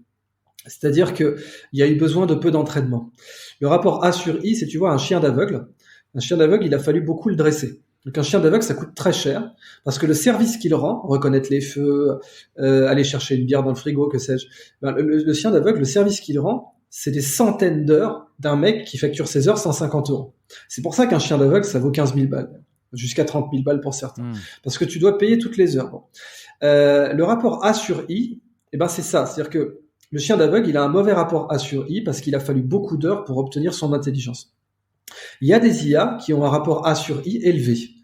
Donc A c'est pour artificiel, I c'est pour intelligence, mais sous-entendu humaine. Donc le rapport A sur I, c'est quel service j'ai, quelle intelligence j'ai pour combien d'humains, quel artificiel j'ai pour combien d'intelligence humaine il a fallu mobiliser.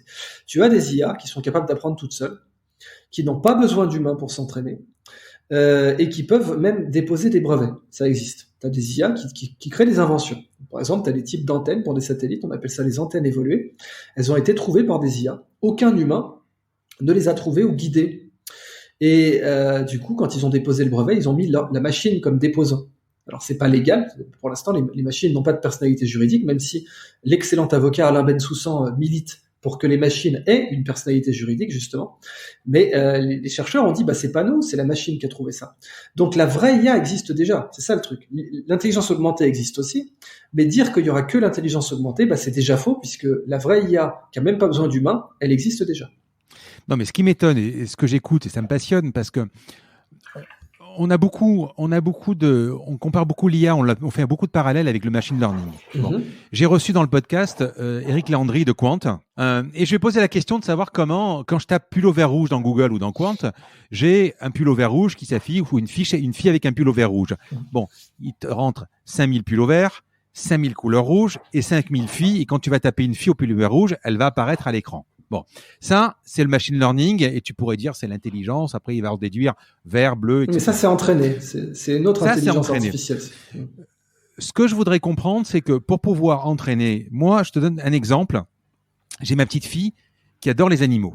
Tu vois, alors elle regarde par exemple tout un tas, la girafe, l'éléphant, etc. Et un jour, je lui montre en webcam comme ça un hérisson, mais c'était un peluche qui n'a rien à voir physiquement avec un hérisson. Et elle, son cerveau, donc une fois, elle est allée dire un hérisson. Comment aujourd'hui la machine va pouvoir interpréter, prendre des initiatives et dire c'est un hérisson. Physiquement, je te jure, ça n'a rien à voir avec un hérisson. Alors, c'est pas vrai que physiquement ça n'a rien à voir, parce qu'en fait, cette peluche, elle a été conçue par des humains pour des humains. Et donc, à partir du moment où la peluche a été conçue par des humains pour des humains, de base, elle a des éléments de la compréhension du concept de hérisson chez l'humain qui sont reproduits dedans. Et que peut-être un chat ou un chien n'aurait pas identifié, mais qu'elle a été faite par des humains pour des humains, cette peluche. Donc ça, déjà, c'est un avantage pour ta fille. Ensuite, la reconnaissance de forme, c'est la grande spécialité de notre cerveau. Les IA sont très mauvaises là-dedans. Non, mais j'ai d'autres exemples. Tu vois, par exemple, si tu dis à une machine, quand il pleut, il faut prendre un parapluie, tu vas lui faire 4 fois, 5 fois, 5000 fois, il pleut, il va comprendre. Toi, tu sors la première fois, tu te fais rincer, la deuxième fois, tu prends un parapluie. Il ne faut pas 50 fois. Non, t'as des machines qui peuvent apprendre aussi vite, beaucoup plus vite que nous. Par exemple, t'avais un drone, donc à l'université de Strasbourg, ils ont mis au point un petit robot avion qui en fait apprend à voler pendant que tu le jettes. Donc c'est une petite boule, une sorte de petit drone mal foutu qui sait pas voler. Et le temps que tu le jettes, il a trouvé comment voler. Donc, c'est dans un sens, nous, il nous faut des semestres pour apprendre à marcher. Mais là, ce petit robot, en quelques secondes, parce qu'en fait, il peut apprendre 1000 milliards de fois par seconde, tu jettes le machin et avant de toucher le sol, il a trouvé comment voler. Donc, c'est juste que nous, on est très bons en reconnaissance de forme. Il y a plein de choses sur lesquelles on est très bon, sur lesquelles les machines sont très mauvaises. Mais en apprentissage, par exemple, conceptuel, donc ce qu'on appelle la théorie des concepts, ça oui, on est très bon. Les machines sont très mauvaises. C'est pour ça que quand on fait des captcha, là, tu sais, quand tu crées un compte, on te demande êtes-vous une machine et tu dois reconnaître, alors cocher les cases où il y a une bouche d'incendie ou une colline. Ça, les machines sont super mauvaises là-dedans et nous, on est très très bons là-dedans. Que notre cerveau est fait pour ça. Donc oui, tu vois d'entrée de jeu des forces et des faiblesses qui sont différemment réparties entre la machine et l'homme. Mais est-ce qu'un jour tu penses qu'on pourrait... Alors il y a eu ce fameux test avec je sais plus qui a la réservation chez le coiffeur ou au restaurant. Est-ce que tu penses un jour qu'on pourra avoir des vraies conversations, pas les chatbots bidons? On parle de 2029 avec le test de Turing. Est-ce que tu penses à un moment qu'on va y arriver où on aura vraiment quelqu'un? Alors le test de Turing, il évolue en permanence. C'est-à-dire que les tout premiers tests de Turing, c'était pouvoir jouer au morpion, tu vois. Enfin, les premières IA, elles jouaient au morpion sur un oscilloscope, c'était avec John von Neumann. Et puis, le test de Turing, c'est juste quelque chose qui peut discerner une machine d'un humain. Si la machine évolue, le test de Turing évolue. Par exemple, avec les deepfakes, on arrive aujourd'hui de moins en moins facilement à identifier certains deepfakes.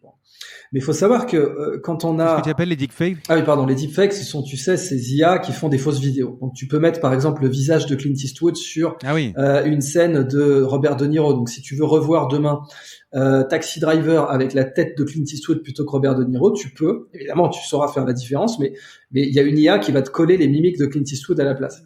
C'est ce que fait Canteloup le soir, il me semble. Ouais, voilà, mais sauf que lui, c'est un humain. Maintenant, on arrive à le faire. On arrive à le faire avec des machines. Et on avait fait comme ça un deepfake d'Obama qui faisait un faux discours, etc. Donc, faut savoir que la première fois qu'on a eu le cinéma, avec notamment l'entrée d'un train en gare de La Ciotat, ce fameux film des Frères Lumière, l'audience se sortait de la salle. Ils croyaient vraiment qu'un train leur arrivait dessus. L'illusion était tellement frappante à l'époque que t'avais des gens qui sortaient de la salle, ils croyaient que c'était une sorte de machine réelle qui était planquée derrière la toile, qui allait leur foncer dessus. Aujourd'hui, évidemment, on a beau avoir la 3D, on a beau avoir l'IMAX, etc. On le sait, ça nous impressionne plus. Donc, pour les deepfakes, ce sera pareil. Pour l'IA, ça sera pareil. On a des IA qui peuvent écrire des emails de la main d'un mort.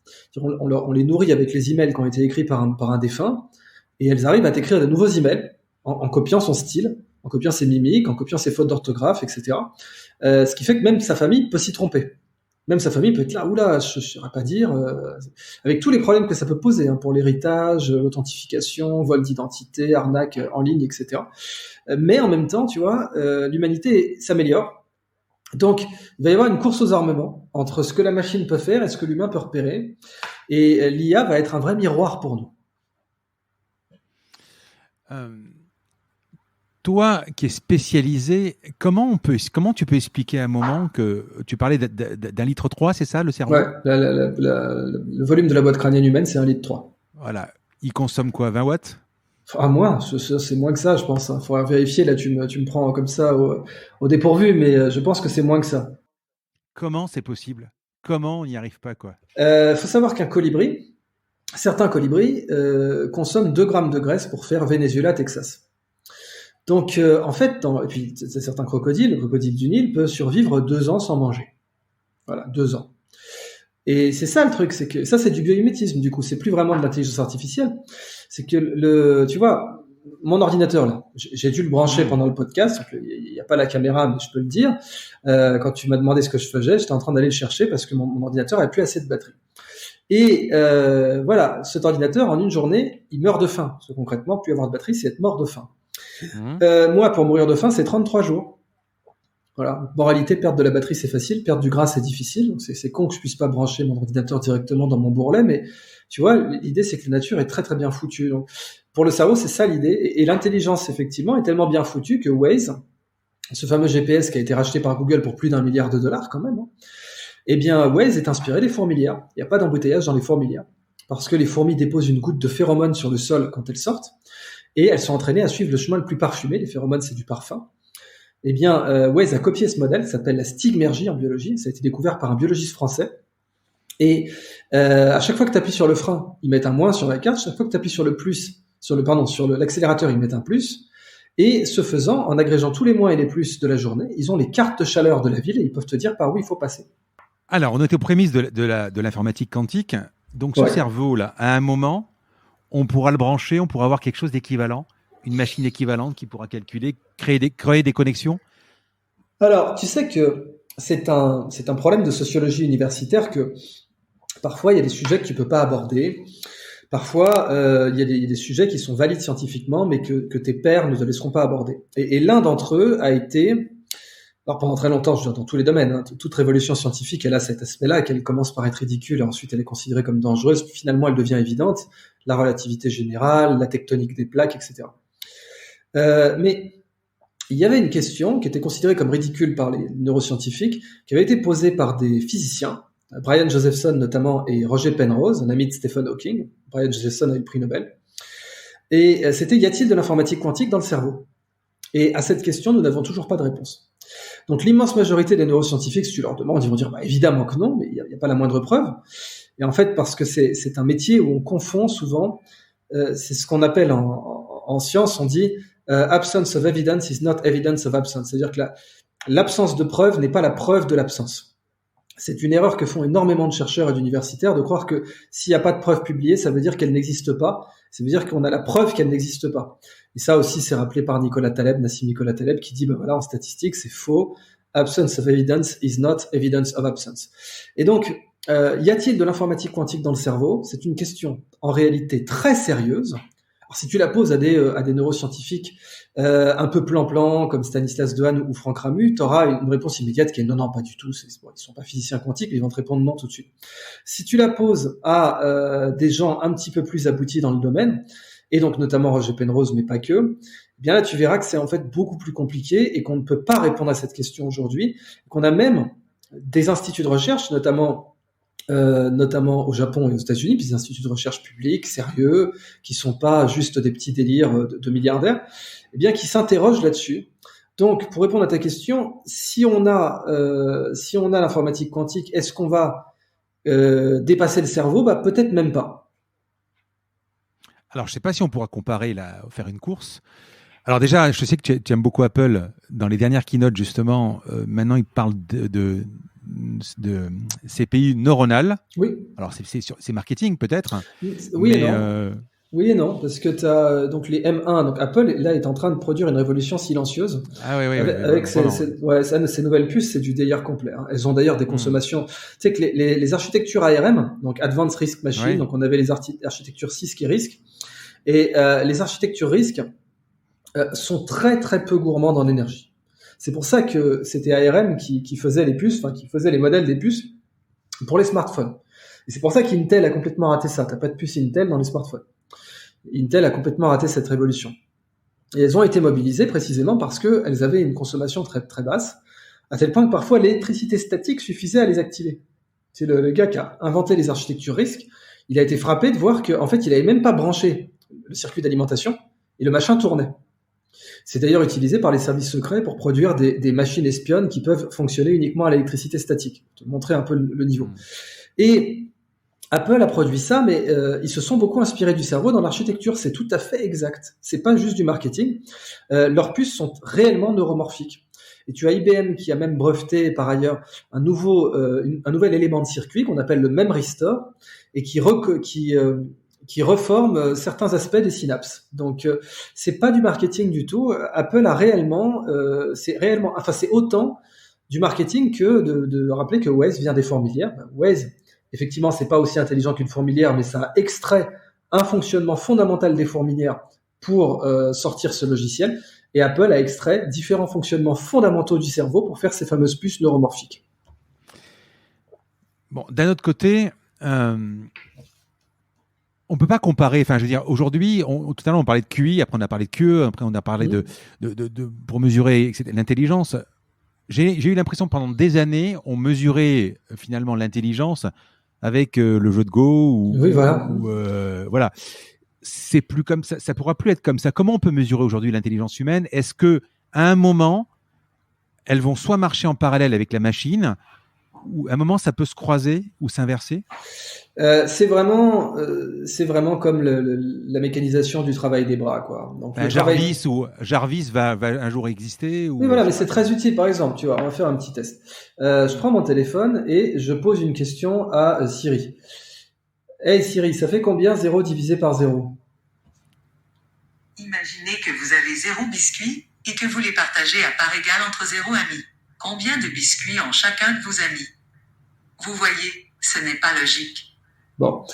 Et le rêve d'Apple, c'est comme tu disais, Jarvis, Jarvis c'est un acronyme, d'ailleurs, c'est Just Another, je sais plus quoi. C'est que je puisse dire, hey Siri, tu veux pas s'il te plaît trouver un job d'été à ma fille à Singapour? Tu veux pas aussi lui réserver son billet d'avion? Tu prends un Hublot s'il te plaît. Tu veux pas faire en sorte aussi que ça soit compatible avec sa compétition d'équitation du mois d'août? Je me rappelle plus, mais tu vas chercher dans son agenda puis tu feras en sorte que ça marche. Profites-en pour lui faire 3 CV, 3 lettres de motivation selon les boîtes chez qui elle va candidater. Profites-en pour lui acheter des tailleurs, si possible dans la couleur préférée du type qui serait susceptible de l'interviewer quand tu auras stalké son profil sur Facebook. Et puis choisis évidemment des sujets de conversation qu'elle pourrait aborder dans l'entretien d'embauche. Réserve-lui son appartement, verse la caution et va lui faire son visa. Bah là, ce que je viens de demander, ça nécessiterait un majordome. Voilà, ce sera un majordome, c'est genre Alfred, hein, pour prendre Jarvis. Mais justement, parce que c'est ça en plus entre Iron Man et Batman, quoi. Batman, il a Alfred, et puis Iron Man, il a Jarvis. Donc, c'est ça l'idée, c'est que il faudrait un majordome et il faudrait à peu près 2 semaines de boulot à un majordome pour faire tout ça. Et le rêve d'Apple, c'est que ça fasse comme ça en 30 secondes, même moins. Et ça, c'est possible.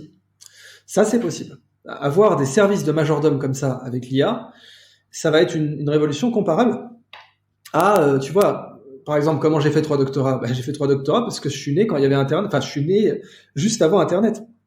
Et j'ai fait mes doctorats quand il y avait Internet. Donc, il n'y avait plus besoin d'aller physiquement à la bibliothèque Sainte-Geneviève pour se documenter.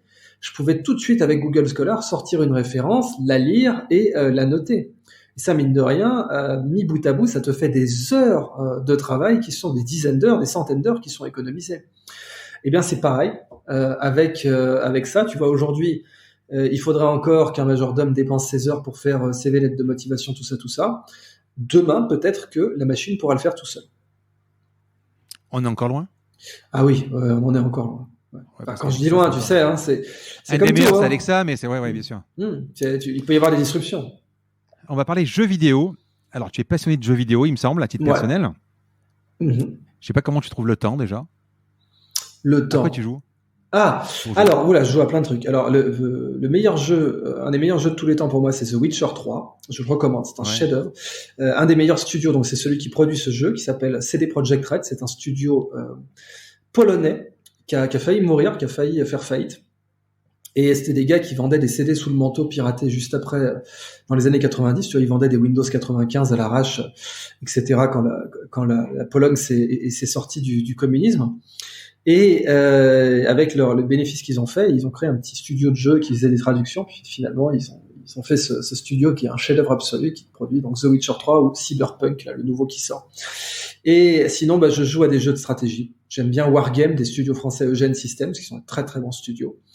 J'aime bien SimCity, j'aime bien Civilization. Civilization 6, c'est un excellent jeu. Vraiment, c'est du très très bon boulot.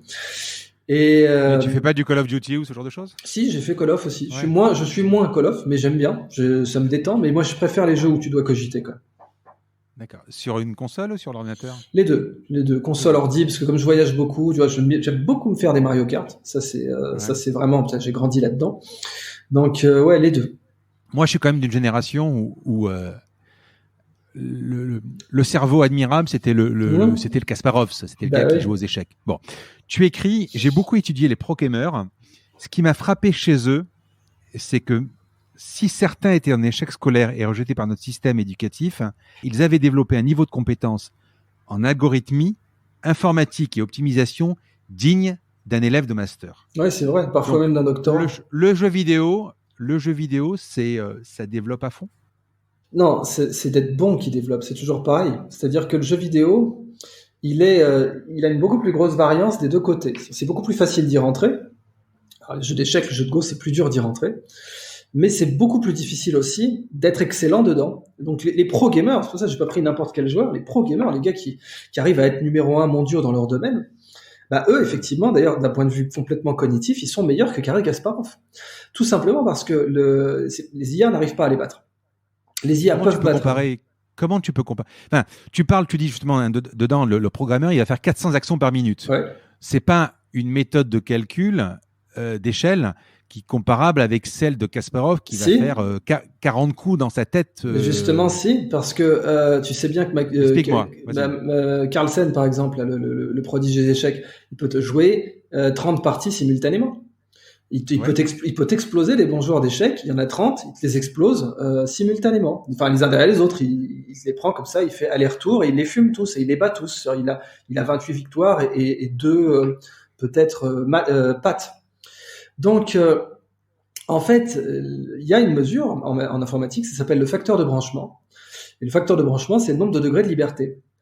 Or, quand tu prends un joueur de StarCraft 2 professionnel, effectivement, une partie professionnelle dure autour de 30 minutes. Ces joueurs, ils ont entre 400 et 800 actions par minute. Donc, ils ont des pics à 800 actions par minute. Ils font pas ça toute une minute, mais ils ont des pics où ils te sortent 13 actions par seconde. Ça fait 800 actions par minute. 13 actions par seconde, c'est comme si tu jouais la grande valse brillante de Chopin. Donc, ils sont sur leur clavier, avec les raccourcis clavier, et la souris, clavier-souris. Et ils ont donc un clavier de piano, ça a 88 touches, on peut comparer, 88 touches plus les pédales. Un clavier d'ordinateur plus la souris, c'est encore plus que 88 touches, puisque la souris, elle est analogique.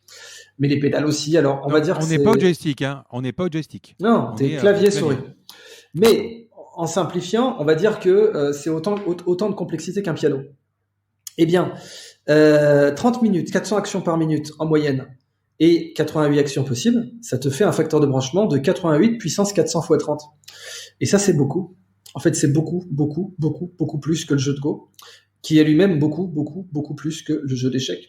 Le nombre de parties de jeu d'échecs possibles, c'est de l'ordre de 10 puissance 120. Ça s'appelle le nombre de Shannon. C'est Claude Shannon, le père de la théorie de l'information, qui l'a calculé.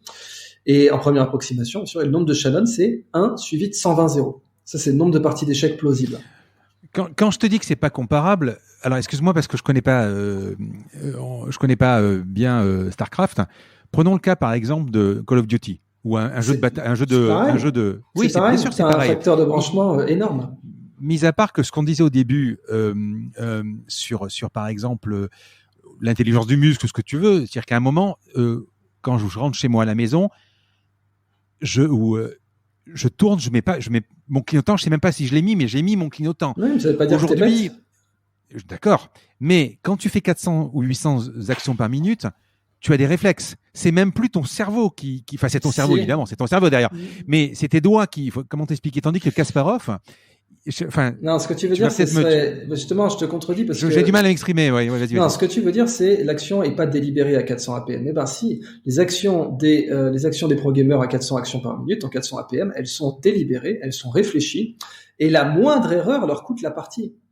La moindre erreur de ce qu'on appelle la microgestion, qui n'existe pas aux échecs, mais justement, il y a une notion de microgestion et de macrogestion à StarCraft 2 qui fait que le jeu est mathématiquement infiniment plus difficile. Et encore une fois, j'insiste, la raison pour laquelle les IA n'arrivent pas à battre les joueurs professionnels alors qu'elles explosent les joueurs d'échecs depuis les années 90, eh bien, c'est que chaque action peut produire un déferlement chaotique de conséquences qui change toute la partie. T'as mal placé ton unité, tu l'as un tout petit peu mal placé près du rocher, et du coup elle était plus exposée, elle s'est faite battre. Tu perds la bataille qui te fait perdre la partie. Je suis d'accord parce que c'est de la stratégie. Et là, tu le compares facilement au jeu d'échecs qui est de la stratégie de toute façon. Mais si on prend un jeu de plateforme, par exemple, un jeu de plateforme, c'est si je mets mon doigt sur la plaque chauffante, je le retire direct. Il y a beaucoup de réflexes dans le jeu de plateforme. Oui, mais c'est pareil. C'est-à-dire là tu parles comme selon un joueur normal. C'est-à-dire dans un... Oui. Mais là, on parle de pro gamer. Donc sur un jeu de plateforme, on parlerait pas juste d'un gars qui joue à Mario. On parlerait des gars qui font ce qu'on appelle du speedrun. Et donc du speedrun, c'est-à-dire finir le jeu très rapidement, en utilisant ou pas des bugs du jeu. Évidemment. Comme tu ou aux échecs, oui. Oui, voilà, si tu veux. Du coup, là, dans un jeu de plateforme, je peux t'assurer que là, pareil, la moindre petite erreur t'envoie en l'air. Et que, oui, du coup, tu perds le speedrun. Et donc, c'est vraiment pareil. Les IA ne sont pas aussi bonnes que les humains là-dessus aussi. Et c'est vraiment une mesure, là, pour le coup, d'intelligence au sens informatique du terme. Alors qu'au jeu d'échecs ou au jeu de Go, les IA explosent les humains. Le jeu d'échecs, c'est 90 et le jeu de Go, c'est 2014, si je me trompe pas. Allez, on va passer aux questions perso. C'est la dernière partie du podcast. Juste au niveau de l'emploi du temps et des 3 doctorats, tu faisais quoi comme 2 heures par nuit? Comme je te disais, j'ai eu qu'une seule, et c'était même pas une année. Enfin, si, ça a dû être plus qu'une année. Remarque, si. Ouais. Mais j'ai eu qu'une seule année où j'avais les 3 en même temps. Et c'était pas la même. Si tu veux, dans un doctorat, tu travailles pas à la même intensité les 3 ans. Tu as des phases d'exploration et d'exploitation. La phase d'exploitation, c'est quand tu rédiges, et la phase d'exploitation, c'est souvent la plus fatigante, la plus stressante. Les phases d'exploration sont beaucoup moins fatigantes. Donc, en réalité, t'as pas du tout besoin de faire du 14 heures par jour. D'ailleurs, c'est contre-productif. T'en as plein qui te le diront. T'as un grand chercheur en robotique qui s'appelle George Sham, qui est de Stanford et qui a écrit cette bande dessinée qui s'appelle PhD Comics, qui est très populaire. Et il a fait une série de conférences qui s'appelle Le pouvoir de la procrastination, le pouvoir du fait de remettre au lendemain. Et il a tout à fait raison dans le sens où la procrastination peut améliorer ton contenu. Ça a été le cas pour libérer votre cerveau, ça a été le cas pour l'âge de la connaissance. Donc non, il faut pas travailler. Justement, c'est une vision très classe préparatoire de croire qu'en fait c'est la quantité de travail qui détermine le succès. C'est totalement faux. C'est bien pour ça que Bill Gates disait je prends des gens paresseux pour faire des tâches parce qu'ils vont trouver une façon plus simple de la faire, une façon qui consommera moins d'énergie, qui sera plus facile. Et c'est tout à fait vrai, c'est-à-dire qu'il faut pas travailler dur, il faut travailler intelligent. Et j'ai travaillé intelligent. Tu es toujours un fou de San Francisco ? Oui et non. J'ai eu une action manquée à mon dernier voyage de San Francisco. Je parlais pour la Singularity University, tu sais, la mecque un peu des transhumanistes. Et j'avais donc une bague avant que je portais à ce doigt-là, une petite bague d'une alliance. Et je m'étais marié à San Francisco symboliquement, parce que quand je faisais mon master, j'étudiais le cas de cette femme qui avait épousé la Tour Eiffel. Elle s'appelle Erika Eiffel. Elle a fait changer son nom à Eiffel. C'est une maladie. Elle a un trauma qui a fait qu'elle avait une attraction physique, sexuelle pour la Tour Eiffel. Et je m'étais dit que donc c'était mignon. J'allais épouser San Francisco, qui est une ville effectivement que j'aime beaucoup, résiliente, antifragile. C'est le tremblement de terre de 1906 l'a rendue plus forte, a permis de créer la Silicon Valley, tout ça. Et puis dernièrement, j'ai vu évidemment ces défauts qu'avait fait de cette ville une grande ville, et notamment le fait qu'il y avait un immobilier pas cher dans la vallée et tout ça. Puis maintenant, t'as vraiment des clodos en état psychiatrique à peu près tous les pâtés de maison, ce qui est quand même un scandale. Je veux dire, quand t'as Salesforce, quand t'as Apple, quand t'as Google, quand t'as Facebook, Twitter là-bas, après vraiment, la ville a un peu déconné, quoi. Et puis le prix de l'immobilier qui est devenu complètement dingue, ceci explique cela. Aujourd'hui, San Francisco est une des villes les plus chères du monde. J'y ai vécu et je vois les prix augmenter année après année. Ça fait 20 ans qu'ils augmentent. Donc, il y a des trucs qui me déplaisent maintenant à San Francisco, mais il y a quand même des trucs qui me plaisent énormément. Tu as vu que les grands patrons organisent, je crois que c'est tous les mardis ou tous les jeudis, des distributions de repas à leur initiative, pas initiative de la ville. Mais oui, mais Ouais. c'est ça qui est C'est quand même incroyable. Mais pourtant, la Californie est un État où il y a des taxes très élevées. Hein. C'est pas du tout un paradis fiscal. Donc, Elon Musk voulait quitter la Californie d'ailleurs. Donc, il a quitté, je crois, parce qu'il vit au Texas maintenant depuis. Ah, ça y est, il a déménagé, ouais. Et ben voilà, donc ça prouve bien qu'il en avait plein le cul de l'attitude complètement merdique de certains en Californie, et notamment dans l'État californien, qui est réputé être très corrompu. Ça c'est connu depuis assez longtemps.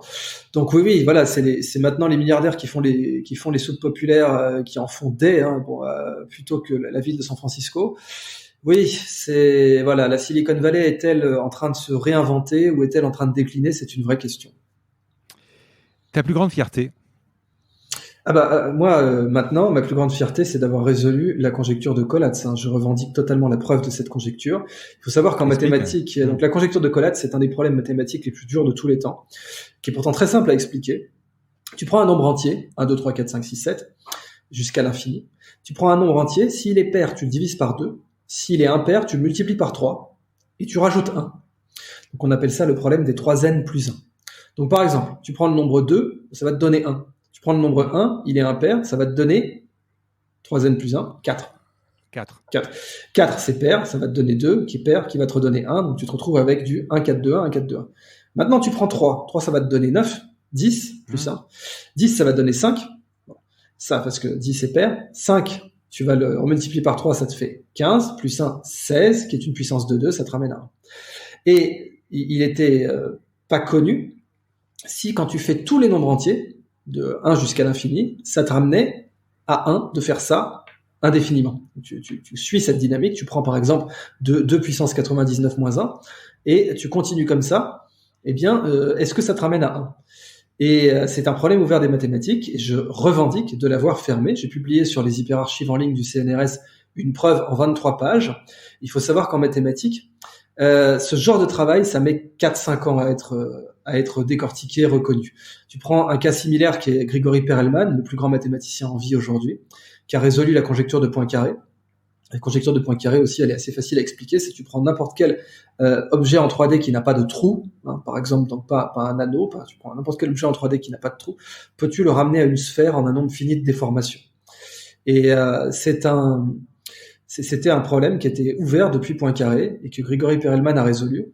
Et il a fallu 5-6 ans pour que sa preuve soit reconnue. Et surtout, il a refusé la médaille Fields, lui. Il a refusé la médaille Fields, il a refusé $1 million en plus, parce qu'il y avait aussi un prix $1 million à quiconque résoudrait ce problème. Et il vit chez sa mère à Saint-Pétersbourg. Respect pour ce mec. Et comment tu arrives à ça, à 7 ans de boulot. Mais comment tu as touché le truc? J'aime les maths depuis le début. J'ai été chercheur invité en mathématiques à l'université Stanford, même si là aussi Wikipédia refuse de mettre cette vérité simple et sourcée. J'ai évidemment publié sur mon site la lettre d'invitation qui a fait de moi un visiting scholar à 21 ans à Stanford, de 20 à 21 ans d'ailleurs. Donc des maths, j'en fais depuis très longtemps. Et ce problème-là m'intéressait. Donc, je m'y suis consacré de façon délibérée. On en revient à cette pratique délibérée dont je parlais. C'est-à-dire que j'avais personne pour me forcer à le faire. Et j'ai voulu développer une approche complètement différente de ce problème, parce que je m'étais bien sûr dit que si ce problème était ouvert, c'est que le tester avec des approches orthodoxes serait une stupidité absolue et qu'il fallait inventer de nouvelles théories pour l'attaquer. Ce que j'ai fait. Qu'est-ce que tu as raté? Mais plein de trucs. J'ai une boîte qui a fondu en Suisse dernièrement. Donc, j'ai des boîtes qui ont réussi, j'ai des boîtes qui ont échoué. J'ai une boîte qui a fondu. Donc ça, c'est formateur parce que c'est mon pognon que j'ai perdu. Mais voilà, c'est comme ça. Tu veux prendre des risques, tu prends ton pognon. Et si tu veux, en fait, je rate à peu près un truc sur 2. C'est une réalité. Je regarde dans ma vie, je rate à peu près un truc sur 2. Ouais. Bah, je sais pas si on. C'est pas le cas pour tout le monde. Je pense qu'il y a des gens qui réussissent plus, mais moi, aimant le. Peut-être que tu prends des risques plus. Peut-être que tu prends des risques, ouais. Ouais, je t'avoue. C'est clair que j'ai plutôt une attitude de prise de risque et c'est pas forcément le mieux, c'est pas forcément plus louable, c'est pas forcément vertueux. Mais c'est un profil individuel que chacun a. Il y a des conservateurs, il y a des risqueurs. Et j'ai plutôt une attitude de risqueur, effectivement. Est-ce que tu peux me donner 2 ou 3 étapes de ta vie professionnelle qui t'ont marqué? Le fait que je sois allé à Stanford et le fait d'en être revenu. Le fait d'y aller, c'est une des meilleures choses que j'ai faites de ma vie. Le fait d'en revenir, c'est la chose la plus stupide que j'ai faite de ma vie. Vraiment. Toute ma vie aurait été différente. Tu vois, par exemple, le fait que des gens osent encore dire que j'ai pas de doctorat de Polytechnique alors que j'en ai un. Juste parce que Polytechnique a fusionné avec Saclay et a perdu le droit de délivrer des doctorats. Mais juste ça, ce qui en soi, moi, j'avais rien à voir là-dedans. Ça me serait pas arrivé si j'étais resté aux États-Unis. C'est pour ça que, malgré le fait que je sois un patriote et que je crois en la France réellement, hein, quand je dis il faut arrêter de croire qu'on a les meilleurs ingénieurs du monde, c'est pas du tout pour bâcher la France. J'aime énormément la France et je pense que c'est un pays qui a un potentiel redoutable, avec notamment la première ou la deuxième zone économique exclusive au monde, un premier ou deuxième espace maritime au monde selon comment on mesure. La France a un potentiel de dingue supérieur à la Californie. Mais quelle balance avec l'eau des chiottes. Désolé d'être un peu vulgaire, mais comme disait Patton, la vulgarité c'est l'épice du discours. Si on en met trop, c'est écœurant, mais si on en met pas assez, c'est fade. Et donc rentrer de Stanford, ça a été, tu vois, ça m'a été reproché de dire que ma pire erreur c'était d'avoir étudié en France, mais je l'assume complètement. Si j'avais pas étudié en France, ma dynamique aurait été totalement différente. Donc tu as vécu aux États-Unis, tu as vécu en Suisse, tu vis en Italie. Donc j'ai vécu à Taïwan, j'ai vécu à Séoul, j'ai vécu à Shanghai, à San Francisco bien sûr, à Berlin, à Palerme, à Trondheim en Norvège, à Londres, et là comme ça, et à Kiev qui est une de mes villes préférées. Kiev, j'y ai vécu presque un an. Tu as des enfants? Non, c'est pour ça que j'ai pu faire ça, honnêtement. Mais quand ce sera le cas, évidemment, je voyagerai moins. Je pense que je connais la réponse, mais est-ce que tu as des mentors? Et oui, donc vas-y. Serge Choudoplatov, Gunther Poli, le Sheikh Khaled Bentounes, Janine Benyus, Nassim Nicolas Taleb, tout ça, ce sont des gens qui m'ont inspiré et qui ont changé ma vie. Et pas Richard Francis Burton? Ah oui, voilà, si Richard Francis Burton, là j'ai pris que des gens vivants pour ça. J'ai pris que des gens vivants, mais oui, alors des modèles. Impressionnant d'ailleurs, impressionnant. J'ai fait ma thèse sur lui, hein. Donc ma thèse de littérature comparée, c'était une comparaison entre son grand poème La Cassida et le Wasteland de T.S. Eliot, pour montrer qu'il y avait des liens énormes entre les deux, alors que leur style est complètement différent. Et Richard Francis Burton, oui, c'est pour lui qu'on a créé le terme gentleman extraordinaire. Quand Conan Doyle a inventé ce terme gentleman extraordinaire, c'était pour Richard Francis Burton qui parlait 29 langues couramment. Voilà, c'est ça, c'est incroyable. En plus, boxeur, escrimeur. Moi, je l'ai lu il y a pas très longtemps. Diplomate, écrivain, espion. Et tu te dis, il a vécu quoi? Il a vécu 15 ans, 80. Il a 1000 vies pourtant. Ouais, et il a traduit les mille et une nuits, le Kama Sutra, le Scorpion parfumé, tous ces trucs-là. Et c'était un type qui avait pas sa langue dans sa poche. Et c'est sous opium beaucoup aussi. Hein, il a tout fait, Burton. Ouais. Mais sinon, t'as Diogène aussi, qui est quelqu'un qui m'inspire énormément. D'ailleurs, je dis dans mes conférences que le problème actuel du monde académique, c'est précisément de s'être beaucoup trop déséquilibré vers Platon et pas assez vers Diogène. C'est-à-dire que du temps de Socrate, t'avais Diogène qui équilibrait Platon. Par exemple, quand Diogène voulait montrer en quoi l'orthodoxie mécanique de l'académie, parce que l'académie c'est Platon qui l'a créée, avec donc Académos, eh bien quand Platon on lui avait demandé de définir un homme, il avait dit c'est un bipède sans plumes. Diogène était arrivé avec un poulet déplumé, il avait dit voilà, je vous amène l'homme de Platon, pour bien montrer que l'orthodoxie des définitions, des commissions, ça a des limites, et que le sage, le philosophe doit les dépasser. Je vais juste raconter quelque chose qui m'a énormément plu dans ton livre, une fable soufie de l'aigle et de la femme. Tu la connais par cœur ou je l'ai dit? Ah, vas-y, dis-la.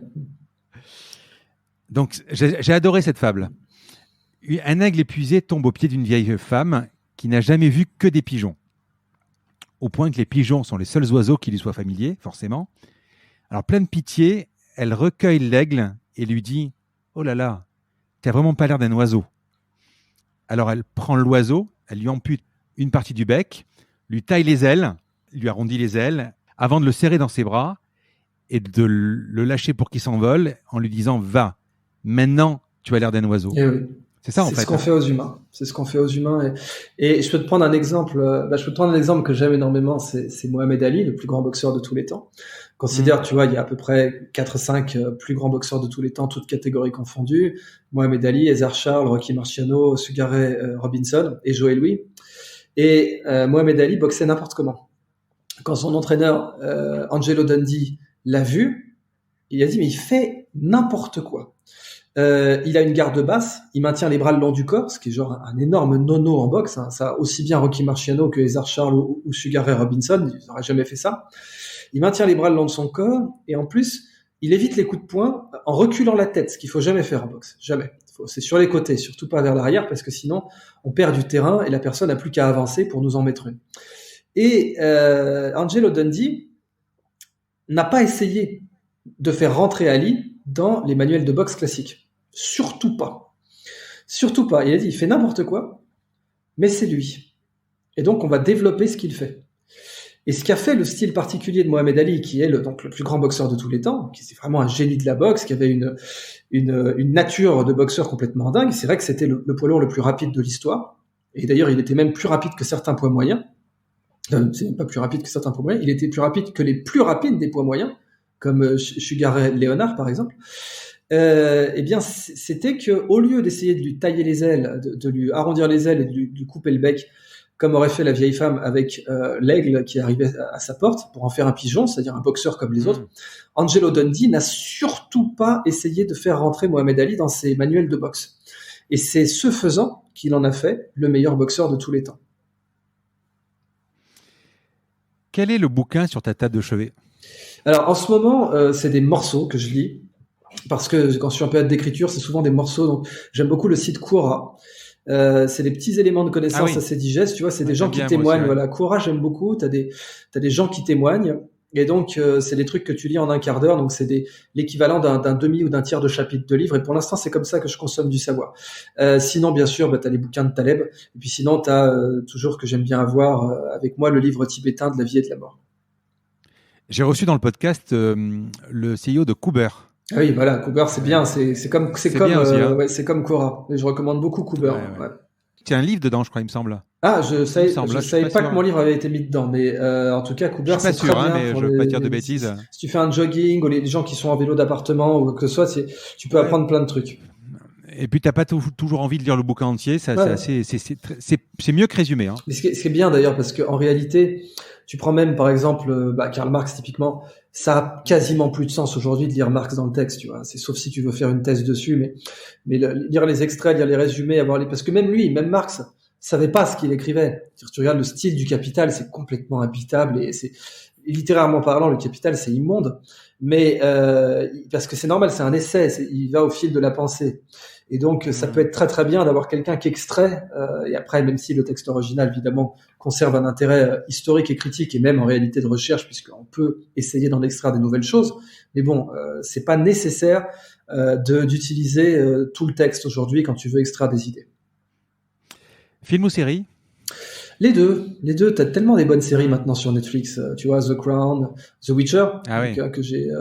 Maintenant, les films. Alors évidemment, je suis un grand fan de Tarantino. Il y a un chapitre de ma thèse de littérature sur lui. J'aime beaucoup Hayao Miyazaki, évidemment. Cette poésie, cette transcendance. Mais donc vraiment les deux. Ouais. T'as des séries aujourd'hui qui ont tellement une valeur artistique, on peut pas séparer. Tu le regardes direct ou tu as toujours un iPad devant toi pour noter des choses ou tu es concentré ? Moi, j'aime bien revoir. Donc, tu vois, j'applique la même heuristique de Taleb pour les livres que pour les films. Un livre qui ne vaut pas la peine d'être lu ne vaut pas la peine d'être lu. C'est l'heuristique de Taleb. Un film qui ne vaut pas la peine d'être vu ne vaut pas la peine d'être vu. Donc, évidemment, j'ai eu des films que j'ai vus juste une fois comme ça, mais je veux dire, les bons films, je peux les regarder 3, 4, 5 fois. En fait, il y a même des films que j'ai regardés une vingtaine de fois. Tu prends Il était une fois la Révolution. J'ai dû le regarder plus d'une vingtaine de fois parce qu'en plus, j'ai fait une conférence dessus au Collège international de philosophie en 2010, je crois, 2009. Et ça, c'est le genre de film, je peux te le mater en long, en large, en travers. Pareil pour Reservoir Dogs, pareil pour tout un tas d'autres films. Tu peux rester 3 heures devant la télé ? Ah oui, sans problème. The Irishman, tu vois. Ouais. Mais je veux dire, tu peux te poser, tu peux t'ennuyer un moment ou Oui aussi, mais tu peux ne rien faire. Oui, non, mais glander c'est important. Glander c'est important, ouais. C'est vraiment surtout quand tu fais plein de trucs comme moi, etc. Glander, c'est recharger. Oui, totalement. Ouais. Totalement. D'accord. Ouais. Alors, je vais te poser une question également. Qui pourrait être le prochain invité de mon podcast que tu pourrais me présenter ? Je pourrais te présenter Gunther Pauli. Moi, je te recommanderais infiniment Gunther Pauli. Hein. Il est surprenant. Ouais, c'est un des types qui peut sauver la planète, mine de rien. À part ça, on parle, mais ce mec peut sauver la planète. Tu pourras me faire l'intro ? Volontiers. Quelle serait la phrase ou la citation qui résume ton parcours ? Écoute, j'ai sur ma bague, elle a une, oui, bon, évidemment, là, pardon, il n'y aura pas dans le podcast la vidéo, mais bon, il y a marqué sur ma bague, mais pas leurs rêves. Donc, c'est une bague sigillaire, c'est pour signer, hein. Et ma devise, c'est mais pas leurs rêves. Parce que on peut tuer les rêveurs, mais pas leurs rêves. Alors, je vais te poser la dernière question du podcast, qui est une tradition. Donc, le podcast s'appelle La Combinaison. Parce que je cherche à comprendre la combinaison d'éléments qui a amené la personne que j'ai en face de moi là où elle est. Quelle est la combinaison pour devenir Idriss Aberkane ? Du travail, du talent, des opportunités saisies, je t'en donne quelques-uns, hein, de la chance, de la résilience, de la persévérance, de la curiosité ou un autre ingrédient auquel je n'aurais pas pensé, ou le tout ? Eh ben oui, l'ingrédient qui transcende le tout et qui est la combinaison de tout, c'est l'amour. L'amour donne la persévérance. Si t'aimes ce que tu fais, tu vas pouvoir te remettre de plein de branlées, tu vas pouvoir te remettre de plein d'échecs. Donc l'amour, c'est l'ingrédient conducteur, c'est-à-dire que je fais ce que j'aime. Je ne supporte pas qu'on me fasse faire ce que je n'aime pas. Je n'ai jamais laissé qui que ce soit me faire faire ce que je n'aimais pas au-delà d'un certain âge. Et c'est ce qui a construit mon insolence réellement. C'est-à-dire qu'au bout d'un moment, tu vois, t'es en mode I take no shit, quoi. Bon, c'est parce que, comme l'avait très bien dit Edgar Morin, il avait dit la première chose que j'ai apprise à l'école, c'est la résignation à l'emmerdement. Lui, pareil, au bout d'un moment, il s'est dit, je vais arrêter de me faire chier, puis je vais faire que ce que j'aime. Moi, c'est ce que j'ai fait. Et l'amour, ça te donne la combinaison totale, c'est-à-dire la persévérance, le goût du risque, la curiosité, l'idée de développer un talent ou pas, etc. Tout part de là. Idriss, je te remercie, c'était super agréable. J'ai passé un super moment pour terminer la semaine. On est vendredi soir. Je me suis régalé. Merci à toi. C'est vraiment moi qui te remercie. Porte-toi bien. Et donc, je te présenterai Gunther. Je vous remercie d'avoir écouté cet épisode. Comme promis, voici le code de réduction pour commander sur papéo.fr. C'est la combinaison, tout en majuscule. Je vous offre 10% de remise sur votre première commande. Parlez de ce podcast à vos amis ou à vos collègues de bureau. Partagez-le le plus possible. Abonnez-vous en cliquant sur le petit bouton s'abonner dans votre application mobile ou sur votre ordinateur. Ainsi, vous serez averti dès qu'un nouvel épisode est en ligne. Je sillonne la France pour vous proposer de nouveaux invités. C'est vraiment beaucoup de travail. Ce n'est pas mon métier, vous l'avez peut-être compris. C'est une passion que je pratique en dehors de mon job. Si vous avez apprécié cet épisode, dites-le moi avec des étoiles, 5 de préférence sur Apple Podcast, anciennement iTunes, et d'y ajouter un gentil commentaire, ça me fera plaisir. Ça me permettra également de remonter dans les classements. Et puis si vous n'êtes pas Apple, c'est pas grave, parlez-en autour de vous, partagez sur les réseaux sociaux, c'est prévu sur votre application de podcast préférée. Enfin, vous pouvez vous abonner sur lacombinaison.fr pour être averti dès qu'un nouvel épisode est en ligne. Je suis Frédéric Azoulay. N'hésitez pas à me faire remonter vos remarques, vos questions, mais aussi des invités que vous aimeriez entendre. Je vous dis à bientôt.